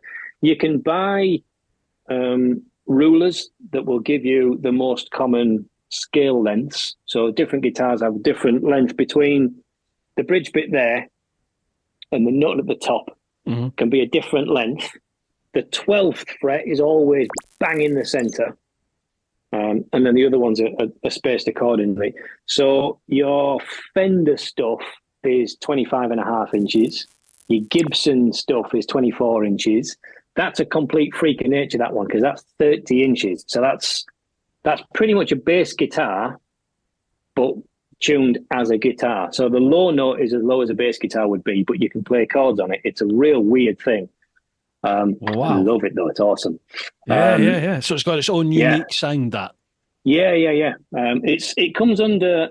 There's a guitar that's done it before. It's called the Bass Six, and it's a Fender design, and it's one of those that if there's a lot of guitarists. Ed Sheeran is a brilliant one where he does looping all the time. He's Hmm. got a big box on the floor. Yeah. He plays a little bit that records, and then you push it again. It plays that bit back to you, and you put something over the top. Yeah. And you can keep doing that and going layer and layer and layer. That will be able to do that to the nth degree because you've got all the bass notes plus all the high notes and all the chords in between. It's got a huge range on it on that one. Do you remember that? So yeah, There was a Scottish musician. Is it Katie something?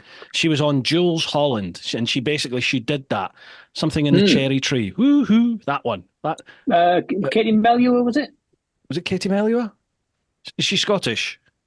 Yeah, Well, it must be her then. Yeah, I remember she I did think it, it's the and it basically made her career, didn't it? Because yeah, I think she was a last minute call up to the Jules Holland because somebody had pulled out, so they just phoned yeah, her up, and yeah, I've seen an interview with her where she was just like, she just turned up in what she was wearing, and she just did it off the cuff and just looped yeah. that song, and it sounds That incredible to see yeah. the whole It process takes as a they layer wicked it and amount layer of it. skill. Yeah, Oh absolutely. wow, yeah, To know that just those two notes on this layer is all you need on that layer. yeah. Then we'll add more on the next one. It's a proper skill. I do not have that skill. Do you know? I was going to ask. No, I'm not a guitar player at all. I can literally put some chords together, but I'm not a guitarist. I play bass a little bit more than I do guitar, Hmm. but predominantly, yeah, music wise, I hit things with sticks. You're a drummer. That's my happy place. Yeah. Do you play in a band? No, I've played in churches all my life, Uh-huh. really. So one of the ones that we used to be in just a few years ago before lockdown, I was the kind of long time drummer there, and it was getting to the point where I was I was getting really keen, and trying to get into all the theory of it, and that's kind of what headed me into thinking I should probably own a guitar at some point. Hmm. Because you sit there as a drummer and everyone's going, "Oh, should we play this in the key of C?" No, it's easier if you play it in D. And I'm just like, no idea what you're talking about. Can we just play? Does it matter? Yeah, yeah. So it was one of those that you just think, I should probably, I've never owned a guitar. I should probably get one.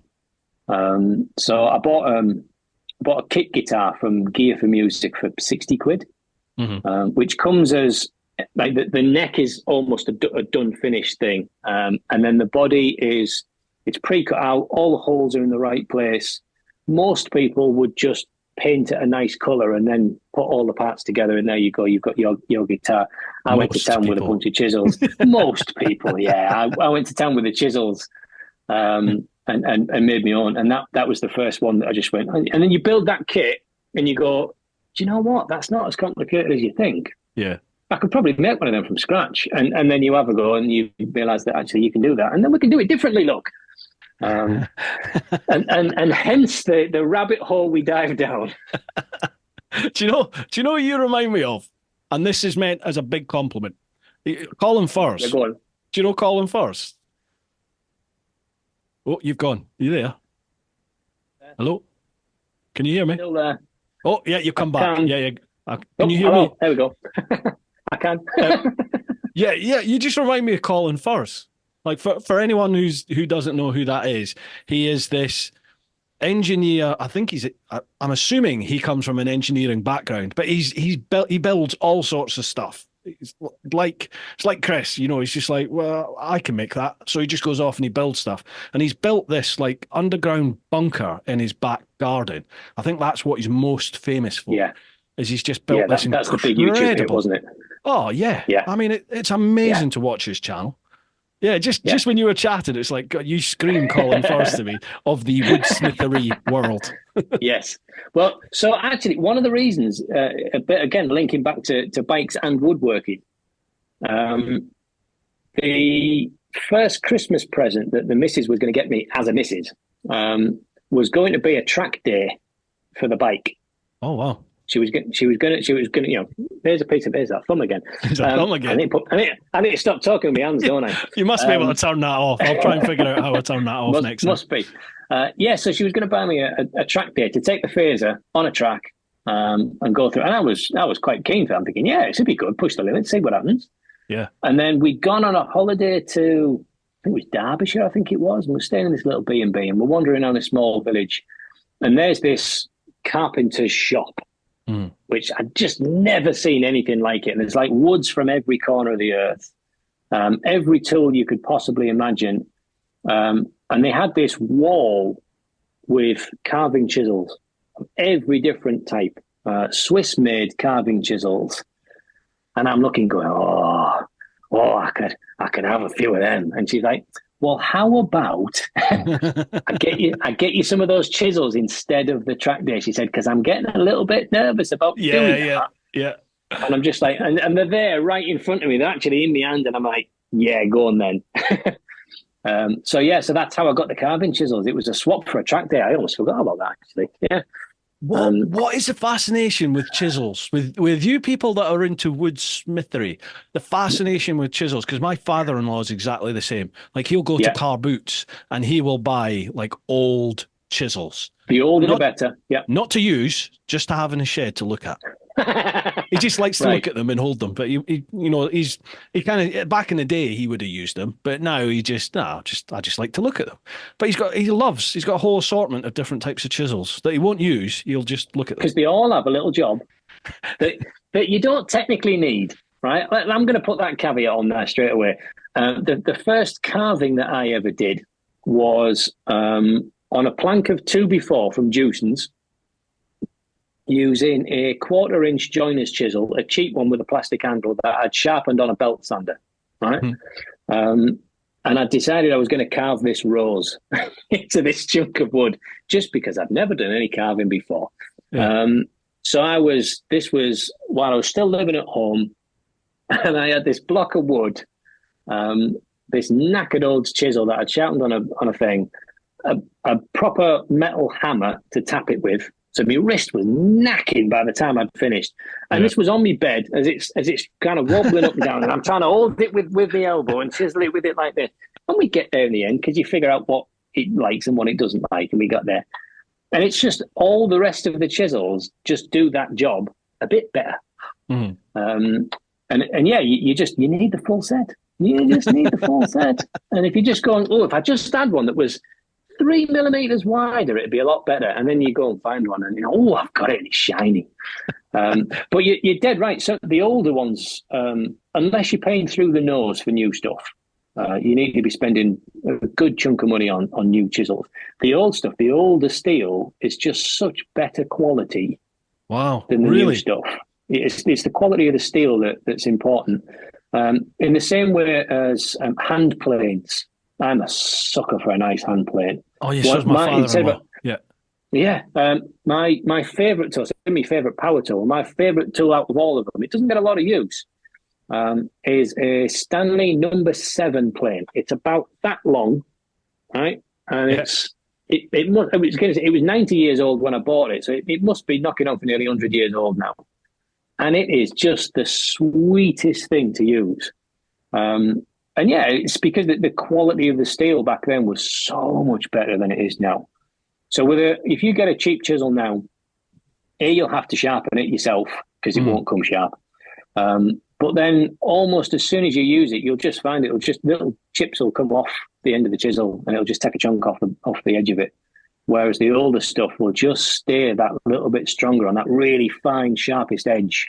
Yeah. And if you've got the good stuff, you actually don't need to sharpen them as much as you'd think. Once they're honed in, you can usually just have a strop of leather next to you. Yeah. And every couple of taps, you go through there and then you just give it a couple of wipes on the leather and you go back again. It just keeps it honed and really, really sharp. Wow. I always wondered I knew the leather was for sharpening, but how does leather sharpen steel? It effectively polishes it. Wow. So when you've got... To make something sharp, you've got to have two sides that come together to create a point. Yeah. Well, that ridge needs to be perfect all the way along the ridge of it. Okay. So if you sharpen it with a belt sander, for example, you'll have two sides that come to a point, but it's effectively like that. Okay. So all those scratch marks that you'll see from the belt sander will create grooves and divots all the way along that point. So the more polished you can get that, the more that they close up and it gets smoother and smoother and smoother and effectively sharper and sharper and sharper. And it's the really good quality steel that will stay like that for as long as possible. Whereas the cheap stuff, you'll get a chip out the middle of it. Yeah. As soon as you knock it on a decent piece of wood, you'll get a chip. And then every time you use that, it'll just scratch all the way along whatever it is that you're trying to cut out. Chris, so that's really well explained. Very well explained. That's what I love doing is taking stuff like that, breaking it down and going, look, it's not as difficult as you think. It doesn't have to be tricky. It's not complicated. I am not a skilled craftsman. I've just done it a lot of times and I've figured out the easy way of doing it a lot of times. That's all it is. And anybody else can do the same thing. People go, oh, I could never do that. Rubbish. Yes, you can. So yeah, the more you polish an edge, the sharper it will be, and the less sanding you'll need to do afterwards. So with a really good quality chisel, you could go in and tap, tap, tap, tap, tap, and it's done, finished. You don't need to go in with 1,000 grit sandpaper and try and sand it and make it all smooth and shiny. The chisel's done it for you. It halves the workload. And also with a sharper tool, it needs less effort. You're far less likely to injure yourself with a ridiculously sharp chisel than you will with something that's a bit blunt. Oh, because there's not going to be any sudden... There's no resistance. Yeah, you can either push the chisel through, literally like a knife through butter, or using a mallet. A lot of people think you need to use a mallet when it's heavy going. Actually, you can use a mallet for more precision. So if you're trying to push the chisel through the wood, it's really easy to hit a soft spot of the wood and it's gone too far. Whereas it will only go as far as you tap it with a mallet. Right. So you can tap it really delicate. I mean, you can go thwacking at it if you really need to. But generally, with the carving stuff, definitely, you tap in tiny little bits, and then the chisel will only move as far as you As tap it, far and as, no yeah, more. yeah. Gotcha. Yeah, more Did we get precision from a big mallet. We love not going any further? I'm trying to be a Leave grown-up it. good Leave boy. it. Right, cheers for that, Charlie. Last one of the Patreon. Adam B. Evening. Couple of questions for Chris. What got you on the path of woodcraft, and are there any projects that have defeated you or didn't meet your expectations? The path of woodcraft was, I suppose, the landscaping stuff that I was doing at the time. I found myself heading towards, just doing the chops of wood and, fencing stuff and decking and then trying to make that a little bit prettier than just fencing and decking. And then you'd bring the scraps home and you'd try and make something out of that. And it snowballs over years. And once you're in, in the same way as biking, really. Is there any project that's defeated me? There's been one recently that has made me take a couple of days off. Yeah. And not so much the project itself, but just the way that the workshops worked and how busy I've been recently. It just, everything has gone wrong. Absolutely everything could have gone wrong. And it's making the case for this. I'm making a custom case for this because this is a weird length. It's a bit too small for a bass case, but too big for a guitar case. So it's like, well, we'll make something custom and make it match the look of the guitar as well. And I set off with this vision of what I'm going to do. And it was a couple of weeks ago when it was, -4. And in the workshop, as much as I've got a heater, it's flipping cold in there. So trying to work and trying to do something that was a little bit overly complicated, a little more complicated than it needed to be, in my inimitable style. And I'd done a load of work and it was hard going. And then I looked at it and went, you pillock, you've done it the wrong way around. And the way that I cut it just simply wasn't going to work. You nutter, right, make another one. And it's because it was so cold, I just wasn't concentrating as much as I should. My fingers weren't working properly. And so I kind of threw that in the bin and then got another piece and tried it again the day after. And that didn't work. I cut the thin bit instead of the thick bit. And he said, oh, for goodness sake. And then when I went, right, let's simplify it. I'll chop the ends off. We'll just stick them together in a simplistic way. Then the weather warmed up a little bit and all the wood I was using just twisted. So I'd made this box, and after all this grief, and it just gone wah. And once it does that, you're not getting it back. Right, throw that in the bin then. Oh, that won't come back in shape then when it gets cool. No, that's it. It's done. It would need to go back to being -4 again. So if you kept your guitar in the freezer, it'd be great. But if you go anywhere else with it, it's just going to go wah every single time. So it was just every time I walked into the workshop, my brain by that point was going, well, this isn't going to work. Whatever you do in here is going to be a complete waste of time. Yeah, defeated yourself. Totally and utterly, yeah. So I need to just go, right, okay, keep out the workshop because it's just not working at the minute. And then you wake up one morning, there's a beautiful sunrise, and you go, do you know what? If I made it out of this wood instead of that wood, and I did it this way instead of that way, it'll go together. I've got that piece of wood at the back of the shed. Crafty. Right, let's go.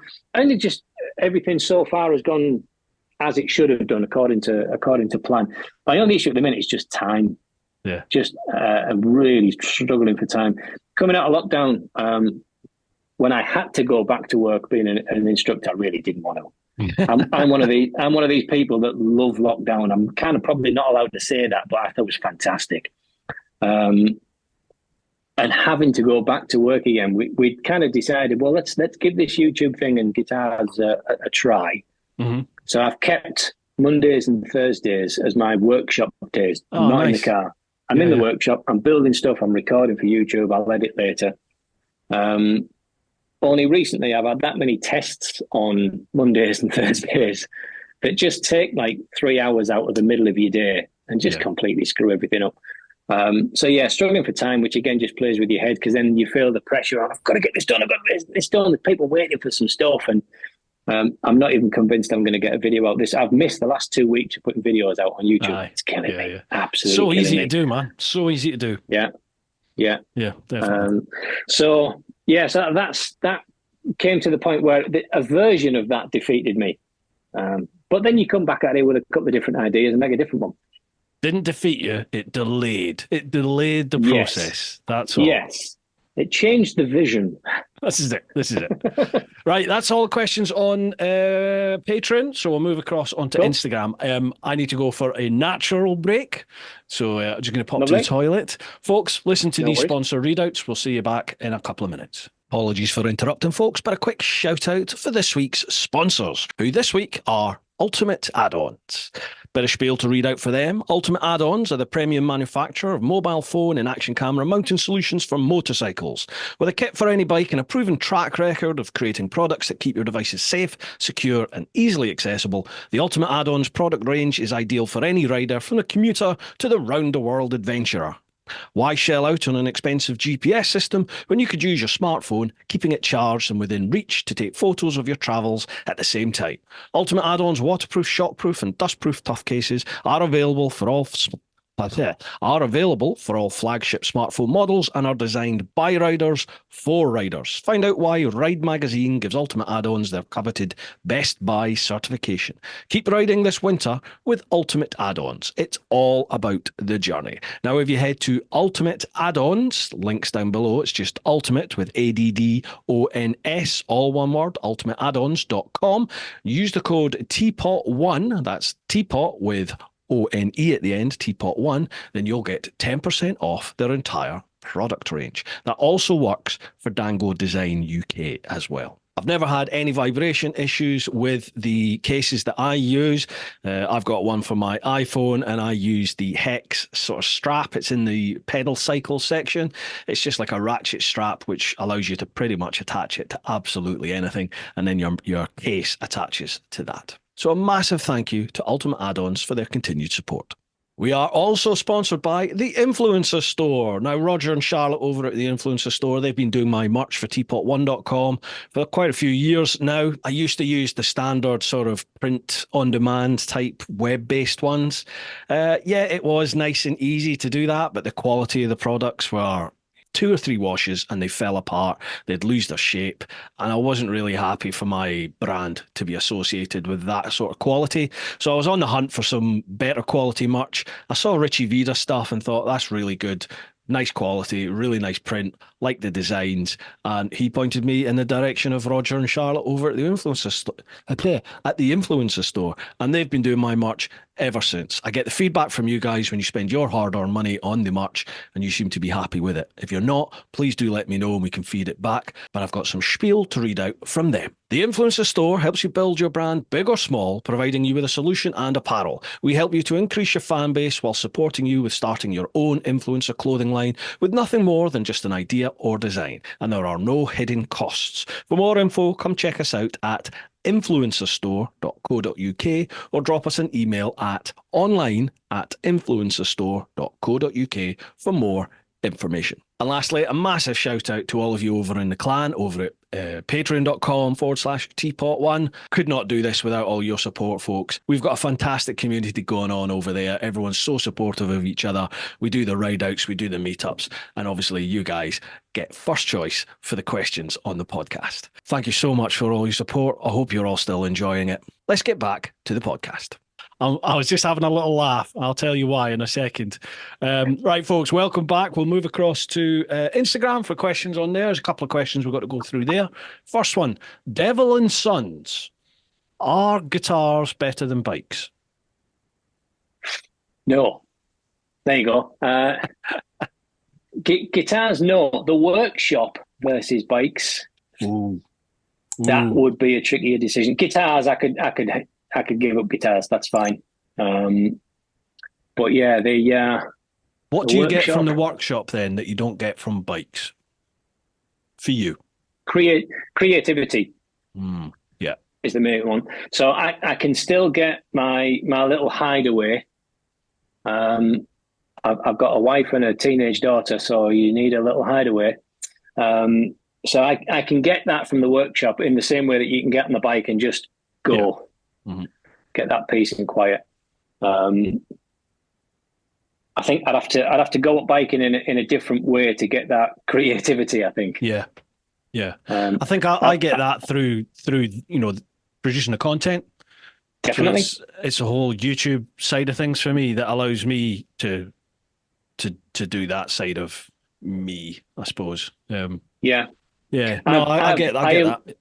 I am an ad with a biking channel. Um, I even got one written down in YouTube. I've got a channel saved. Hmm. um, but again, it's at that kind of, well, I can't go in and review a bike. Hell, I've ridden two. You know what I mean? Hmm. Um, I did have a few ideas based around middle-aged man coming back into biking. That's exactly it. Yeah. What's the best bike? Is there a bike you should avoid for a start? Is there a Hmm. type of bike you should aim for? What can you do to make coming back into bike a better thing? How can you then get better on a bike? And Hmm. effectively then going into my instructor mode, but for bikes. Um, but I did think then what's the longevity of that? Because I'm now what 7, 8 months into a biking, and I don't particularly feel like a new biker anymore. Mm. Um, so could I then stick at that? Well, that's my niche market of middle-aged guys coming back into biking. How long can you keep that up when you're not that anymore, realistically? Um, Yeah, good point. Good point. The channel I, would need I was to develop as you develop, wouldn't it? Yeah. I also then thought it would need a mass expense in equipment. Watching guys like you and Richie, and you've got your multiple cameras all over the place, and my entire YouTube catalog right up to this day is filmed on my iPhone, Mm. and edited on the iPad using Hmm. iMovie. Yep. That simply isn't possible on a bike. You just can't do that. So it would need some cameras for sure. I did find a guy recently. He's just you realize how massive YouTube is when a guy crops up. Is a bike channel. Is it Frankie off? I think it's Freddie Dobbs. He's Oh called. I yeah. don't know if Hmm. you've Hmm. if you've come across him. 120,000 subscribers, gets He's blown up in the last year. Yeah. Yeah. 50 to 90,000 viewers on every. And I'm thinking, how have I never seen you before? I watch a lot of bike content on YouTube, and you've never come across my radar before. And he appears to do all of his channels with one 360 camera. He doesn't talk while he rides. Hmm. So any chatting he does is on the side of the road or whilst walking through a little village, talking about the history of the church or that this cafe is gorgeous or whatever. Super chilled level of video editing Hmm. that he does. I've watched like 3 or 4 of his. I recently found him like a couple of days ago, and it's just such a different take on a biking YouTube channel. Yeah. That's probably why he's doing It's so well. so Is because it is different. Probably is, Yeah. yeah. It's you watch one of his vids and it's 20 minutes of pure motorbike based relaxation. Yeah. Um, Yeah. and I've he does watched it some of with them. with one 360 camera. Mm. I don't. I mean, I've from what I watched, the actual resolution, the quality was good. And my experience Mm, with 360s is you just can't get as good resolution as you can with the likes of, the GoPro, the DJI, the Insta. I've got a couple of these Insta Ace Pros now to right. to Okay. try Yeah. and try them against the Yeah. GoPro really. So I've got a load of testing to do on them and some content that will be coming on that. Yeah, Hmm. I've watched some of Freddie Dobbs' stuff, but I've got to admit I think I just it didn't grab me because I think it was because it is so Hmm. laid back. It is such a laid back Yeah. style, and I feel at the moment I have got so much stuff to do.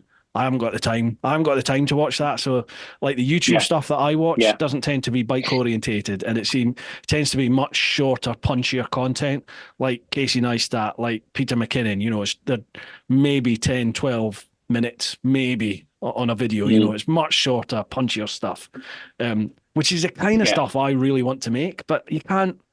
I've tried doing it around my tour content, and it's like almost impossible. You end up losing so Yeah. much of what's going on that day that the overwhelming feedback I get from people is, no, I would longer videos. And I'm just like, oh, Jesus. Yeah. So you got to get a Yeah. delicate balance there, haven't you? But yeah, Freddie definitely seems to be, you know, flying. I think Yeah. that's probably in the last Yeah. 6 months his channel has boomed because he was at Right. 20,000 the last time I looked. And then I looked maybe a month ago and he was at like 130,000 or something daft. Yeah. It's Yeah. like, It bloody is. hell, Yeah. he's flying. Yeah. Gate. Absolute gate. Hey, I saw No you click offense. 90, didn't you? Yeah. Mate, aye. Well, this is taking so long. It's taken so long to get just here. I look how at other how long have channels you and been how long have you been fully committed to the YouTube things? I know you did the round the world, which you put yeah, up on YouTube, but how long have you been going, right, let's do the channel? October 2016, I think it was, when I decided, right, I'm gonna do a vid a week. So since then, I've tried Right. to do one vid a week. Occasionally, there's been lapses in that, but yeah, since Hmm. about October 2016, I started literally the same time Peter McKinnon did. We both had. I remember seeing his vids, and he had about 7,000 subs, and I think I had about 15,000 at that point, and it was like, Right. oh, okay. And then, like, in the space of a month, I think he hit about 400,000. It was like, get right. But Yeah. yeah, so 2016 for me, end of 2016. Yeah, it's a Right. Okay. slog, but it's changed. YouTube's just constantly changing all the time, and I'm sure it's definitely about the niche that you're in. there's I know there's so as a much about it. woodworking channel, there's a cap on what you can actually get out of it. I'm sure. I know I'm nowhere near that cap, but it's never going to be the likes of the sidemen stuff. God, they Oh, irritate the crap out of me. They really do. I know, Absolute dross, but they get millions of views I every know, time, and they're on millions of subscribers. And you think, why? I And it's know. because children have nothing better to do they? So, But it's changing. whereas, YouTube is definitely changing. yeah, Like this short attention span, change the screen every something like 2, 3 seconds, whatever it is that has yeah, been the yeah, norm of late. The Mr. Beast style that is changing, and the longer yeah, form, I think the vlog style content is going to come back. That's it's starting coming to back again. reappear. Yeah. So it's a bit slower paced, a bit Hmm. longer on a specific camera shot, a Yeah. more one-on-one style rather than these highly produced and edited um, pieces Graphics of everywhere. yeah, Yeah. yeah. And I think that is changing. That's definitely Good. changing. Yeah. That makes my life a damn sight easier. Yeah. But then you have to tailor it to your market because like I have a fairly I think within the bike sector, my style is fairly different to a lot of others in that I've always used a jump cut style. So, Hmm. I Hmm. don't Rich tends to hang on a shot a lot longer, and there's more like periods of just riding the bike or Yeah. a pause of no talking just so you can look at the scenery or whatever's going on. I don't Yeah. do that. Yeah. Mine's just like bang, bang, bang, bang, bang. If there's no talking Mm. and nothing in particular happening on the screen, no good turns, not a montage, I just cut it. I get rid of it. Yeah. And when I first started doing my vids, I had a lot of messages from people going, slow it down. I can't cope with the screen changing all the time. Yeah. Put Yeah. that to now, and that's what everybody wants now. Like Yeah. your viewer Well, retention that's will that's just what fall we're through the told floor if you everybody don't do that. wants. Yeah.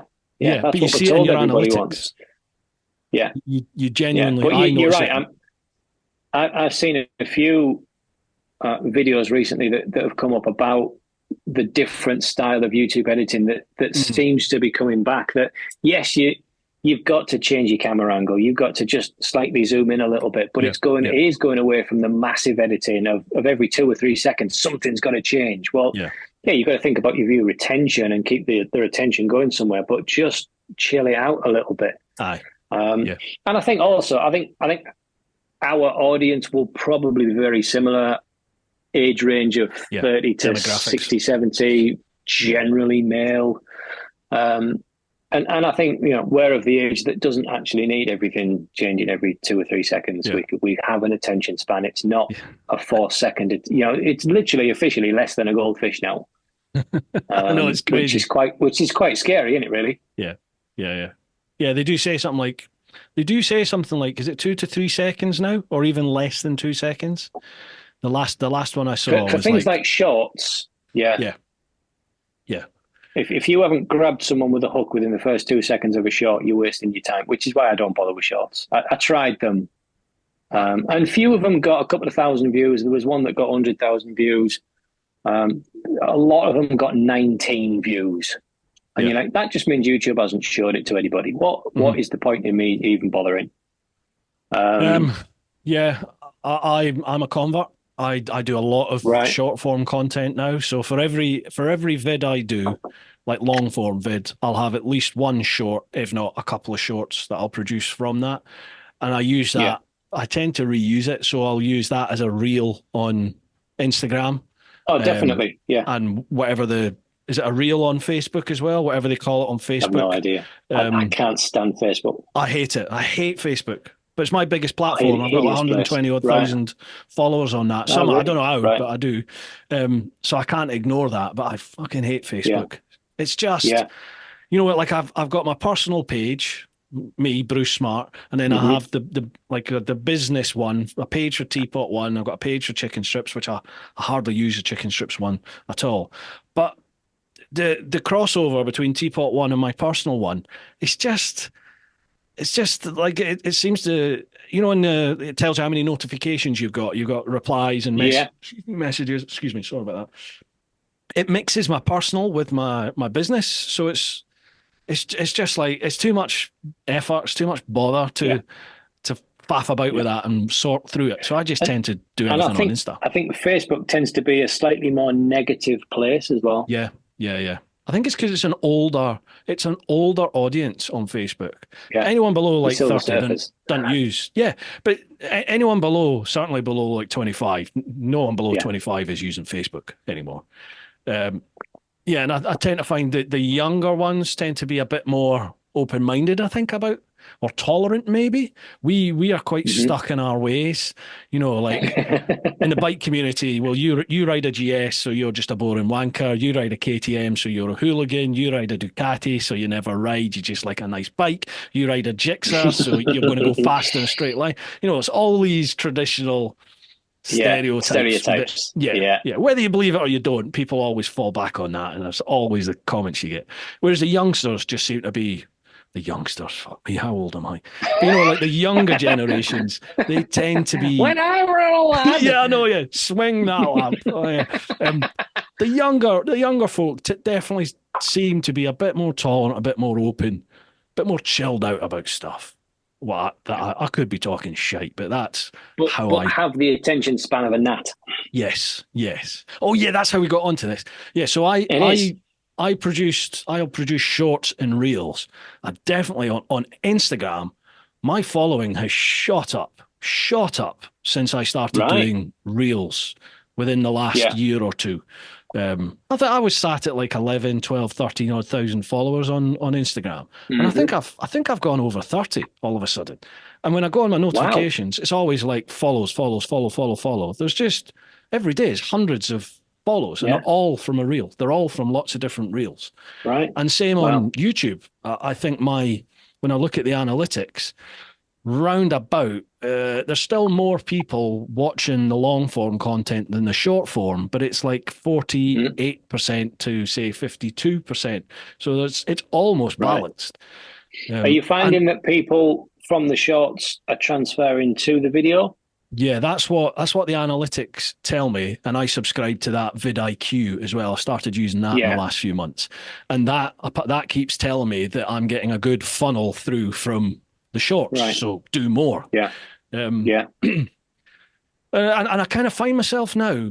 I was saying to you that I think I don't have that. I don't have as long an attention span as I used to have, and I get frustrated which is kind of why I don't watch a lot of the bike YouTube stuff anymore. Because if the vid starts and people just don't get to the point, if it's all just Yeah. faffing about, I'm just like, I ain't got time for this, so I just don't watch it. Yeah. So I need that instant tell me what's happening. What am I going to get from this? Which is what they tell you to Mm. do, isn't it? That's what they tell you to do Yeah, yeah, yeah, on YouTube is your opening yeah. sort of 3 to 5 seconds of a vid should tell somebody everything they need to know about that vid. And if it Yeah. doesn't, you just see a massive drop. And you do when you look at your Yeah. viewer Oh retention, yeah, it a just big plummets, hockey stick. doesn't it? Yeah, yeah, Yeah, yeah. yeah. Which is totally normal, What but the what I big vids, struggled with that is when you've realistically got to show them the best bits of the video yeah, within that first 5 seconds. yeah.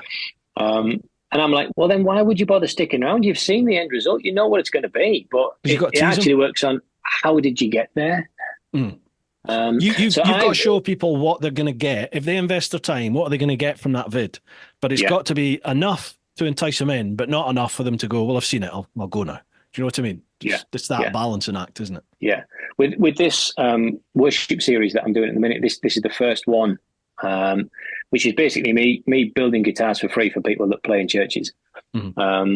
And I decided to do that and completely stole the idea from Itchy Boots that I would have this great series, and this is season 1. Mm-hmm.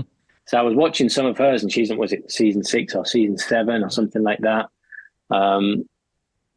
And each season's in a different continent somewhere or whatever. Well, this is going to be in a different guitar, and then there's episode 1, 2, 3, 4, 5, whatever. And even then to the point of going, well, basically the recap of the entire video is done in this little montage at the beginning, which allows me to put some little titles on. Mm-hmm. In this last one, sponsored by Real Rider, I've got to give you a massive thank you for putting Real Rider on the podcast. No worries.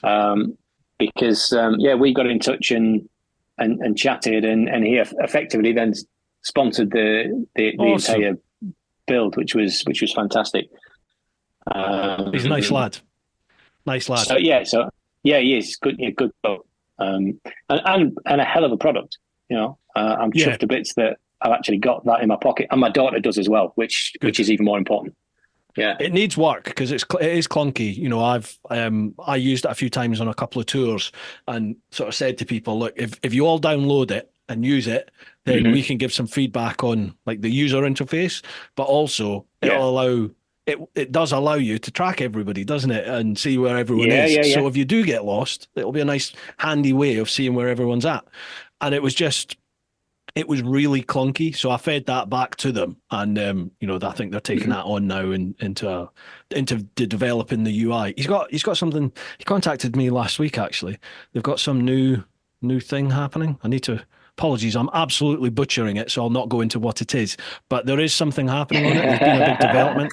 So yeah, I need to use it a little bit more actually and give them some feedback on it. But it's got potential to be a fantastic product. You tie everything in. Yeah. It's not there yet, but it's getting there. You like your Teesside boys on the podcast, don't you? Well, you northern folk are just easy to talk to. You're open people and interesting to talk to, and that's all I want on the podcast.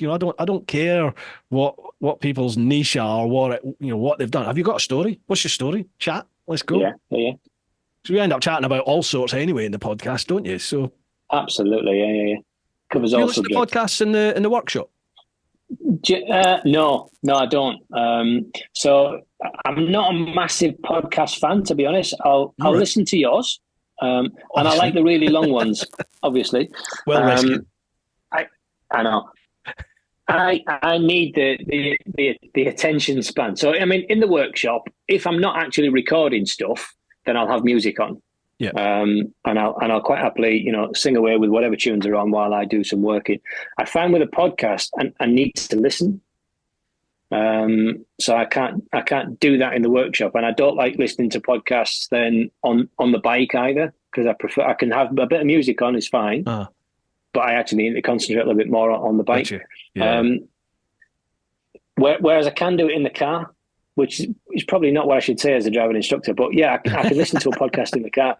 So your podcast actually, because it's on in the kind of 15 to 20 minutes I have in between each pupil, I listen to your like a 3-hour podcast. Will last me nearly all week. It's great. Yeah. So it gets done in snippets. I haven't found any other podcast that really grips me. Our wife listens to loads of them. She does the whole true crime thing. Oh So yeah. she's got like dozens of different ones that she kind of goes to and listens walking the dog and everything else. Mm. Generally, if I want to zone out and have something in my ears, I'll put some music on. Yeah. Yeah. Yeah. Yeah, I kind of got into them now. I prefer them. I have them just playing when I'm on the bike.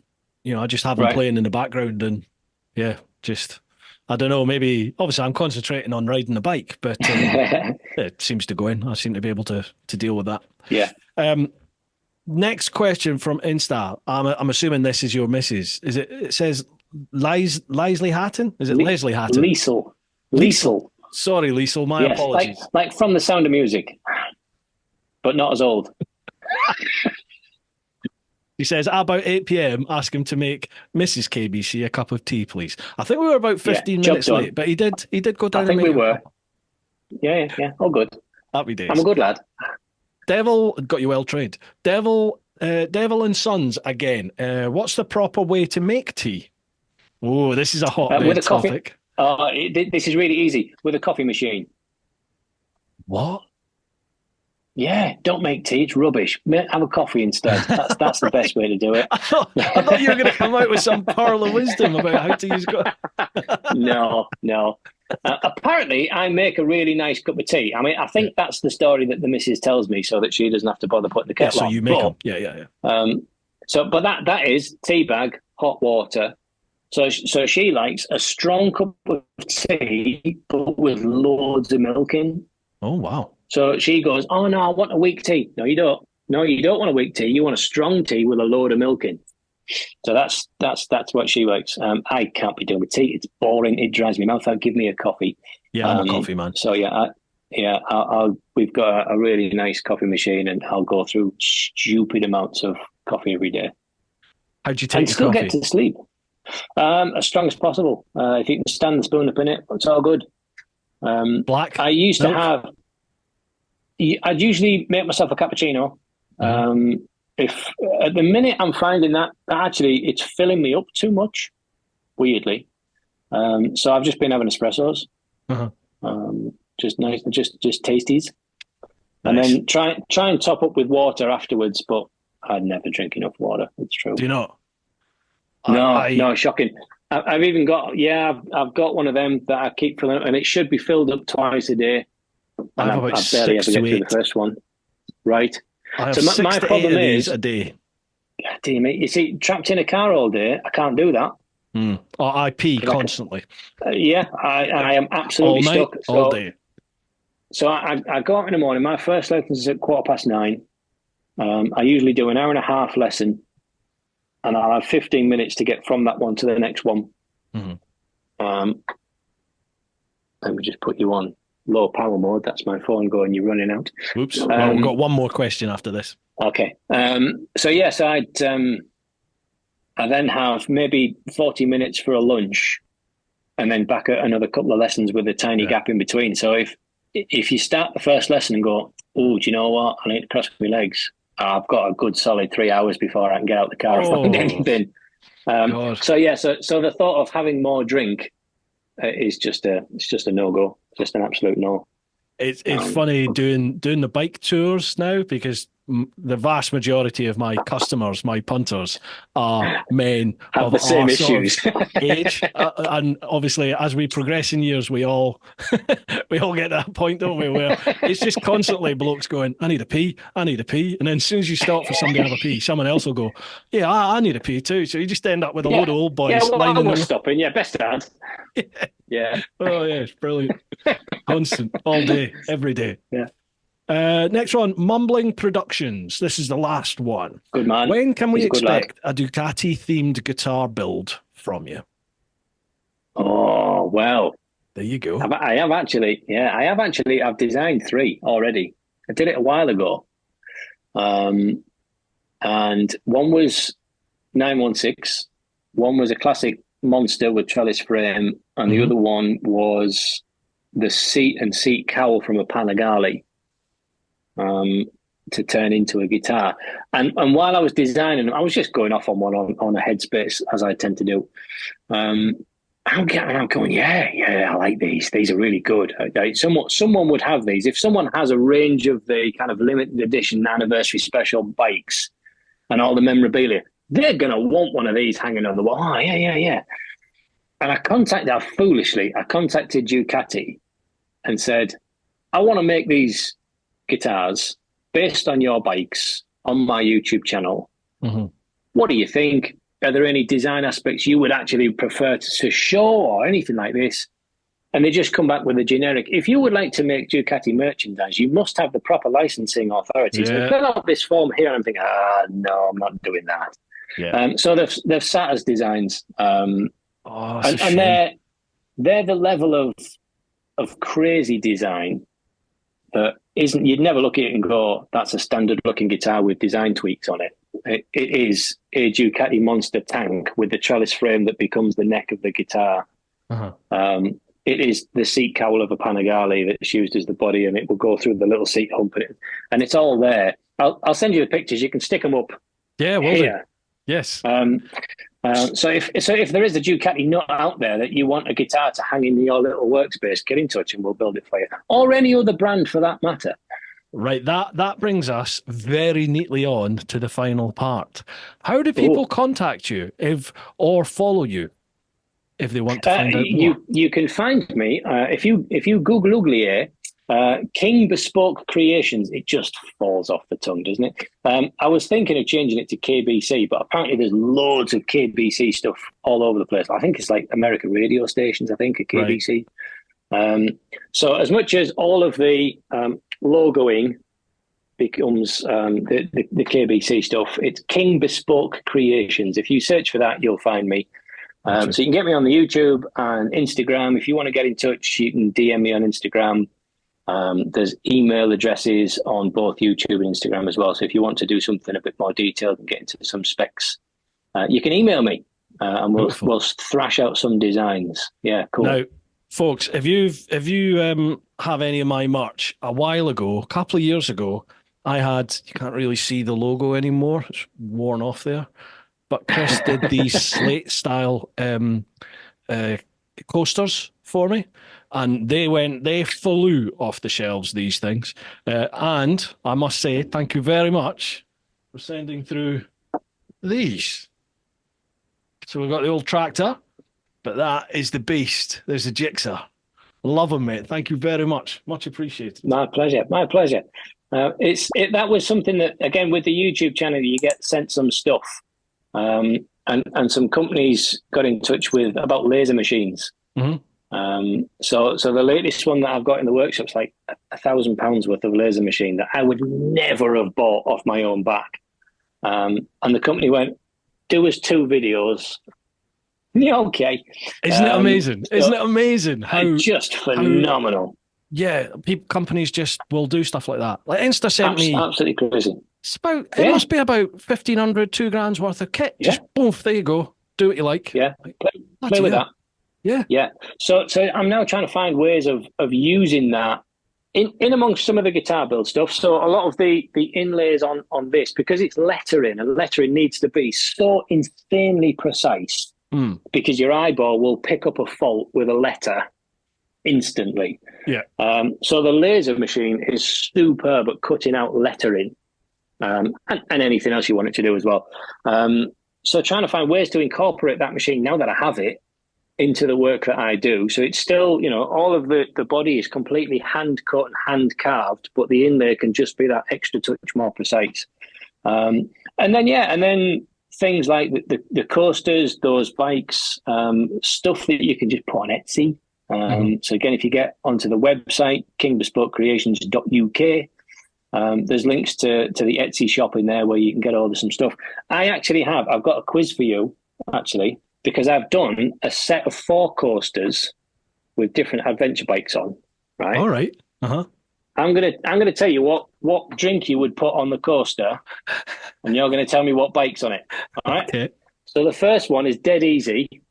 This one on the back of here is a bike, and you're gonna put a Starbucks cup on that. That's got to be the tractor, isn't it? The GS. Got to be, hasn't it? There you go. Right. So there you go. So that's dead easy. Right. You'd put an espresso on this one. Ducati. Yeah, but they're all adventure bikes, okay? Oh, what, the Multistrada? It's going to have to be the multi-star then, isn't it? There you go. Isn't that Right, gorgeous? Isn't that nice. lovely? Right. This one's just going to have a can of Red Bull on it. Red Bull. Oh, geez, it's either KTM or the Honda. Red Bull. I'll go the Super Adventure KTM. Well done. The Right. ugliest creation ever done by man. I never said that. I didn't say that. Why would anybody buy one of the KTM? Man alive, they're ugly. Mate, I've got the 1300 GS. I'm not saying anything. No, you see, I think that's probably the prettiest GS. I think it's lost part of its bug-eyed individuality. Do you know how many people are throwing things at you right now? I love it. I really like it. I'm a full convert. Leave a comment. Roast me. It's fine. I don't mind. The smaller KTMs especially, where you've got that kind of bug head on a stick. Mm. What the hell is that? What is that? I quite like it. It's different. At least if you're riding it, you don't have to look at it, right? This is true. So, last one. This is a mug of tea with sticks in it and probably some muck and gravel at the bottom. Mug of tea. Well, mug of tea just screams British. Oh. Mug of tea. Can have sticks in it. It's probably one of them metal tins, one of the metal mug tins that you go camping with. It's a tin made of sticks. It's probably got some grit in it. That sounds like a Honda Africa Twin to me. Yeah, look at that. The man wins. Look at that. He's British, but the Triumph Explorer or the Tiger or whatever you were. Yeah, it's too refined, isn't it? It's too refined for that. Yeah, it's not going to have sticks in one of them. Yeah. Why? And are they available on your website too? They certainly are. Yes. Folks, I'll leave links all down below for all of that. Absolutely. With those bikes, I've done those as kind of generic areas. So you've got the sports bike and adventure bike behind you. I've done my bike, right? Because I love my bike. It's awesome. So I've done that. There's a cafe racer. There's the GT Cruiser, which is just the Honda Goldwing. What else have we got? There's other one. I can't remember what the other one is. But if someone wants to do their bike that's not in that range, just get in touch and I'll laser one up for you. Oh, happy days. There you go, folks. Easy peasy. Easy peasy. Or for your biking other half. Absolutely. Yes. With Valentine's coming up. Actually, this will come out on Valentine's, I think. So we might be a bit late for the Valentine's rush. Well, if you need to make up because you forgot Valentine's. Actually, no, this will be the week after Valentine's. So you are in the doghouse if you've forgotten by now. Yeah, exactly. So to make up for that, you could get one of these for your biking other half. Absolutely. Yeah. Absolutely. Dude, before we go, I'll just chuck the floor over to you. Is there anything else you want to chat about? Are there any shout outs you want to give? Sponsors you want to plug? Feel free, over to you. No, it's all good. Come and check us out. If you like some funky woodworking stuff, hints and tips in the most simplistic form possible, then come and check out the channel. There's loads of videos that you can go through. We might have something with Dickie Vegas, possibly. I'm surprised there's no questions on that. Yeah, he just needs to pull the pin on that one. But that could come on, Dickie. You know one. You want to do it. It's just a massive glitter ball, and then the neck's just tinted in fake tan. That's all it is. Standard for him. It's got to be. Cool, man. I've enjoyed this. I've enjoyed having a chat with you. Thank you very much for coming on. Thank you very much, mate. Fun. My pleasure. Absolute pleasure, mate. Thank you very much for asking. My pleasure, bud. My pleasure. Folks, make sure you give Chris a follow over on Instagram, YouTube, all the links, everything will be down below there, even the socials, the website, the Etsy store. Make sure you check all that out for us. What else can I say? Folks, I hope you've enjoyed this one. Thank you very much for all the feedback and the reviews that people have been leaving over on Spotify and on Apple Podcasts. I think we were top 10 or top 15 in the UK last week or week before in the automotive section. So that's awesome. Thank you very much for doing that. If there's guests, any particular guests you would like on the pod, again, let me know on my socials. Links will all be down below and we'll see what we can do to get them on. Right. Chris, thank you very much for coming on. Folks, hope you've enjoyed this one. Keep doing your thing. Keep looking after those that you love. Get on out there whenever you can. But most importantly, most importantly, live your life. Woo-ha! Woo-ha! Cheers, dude. That was mint. Let me stop that.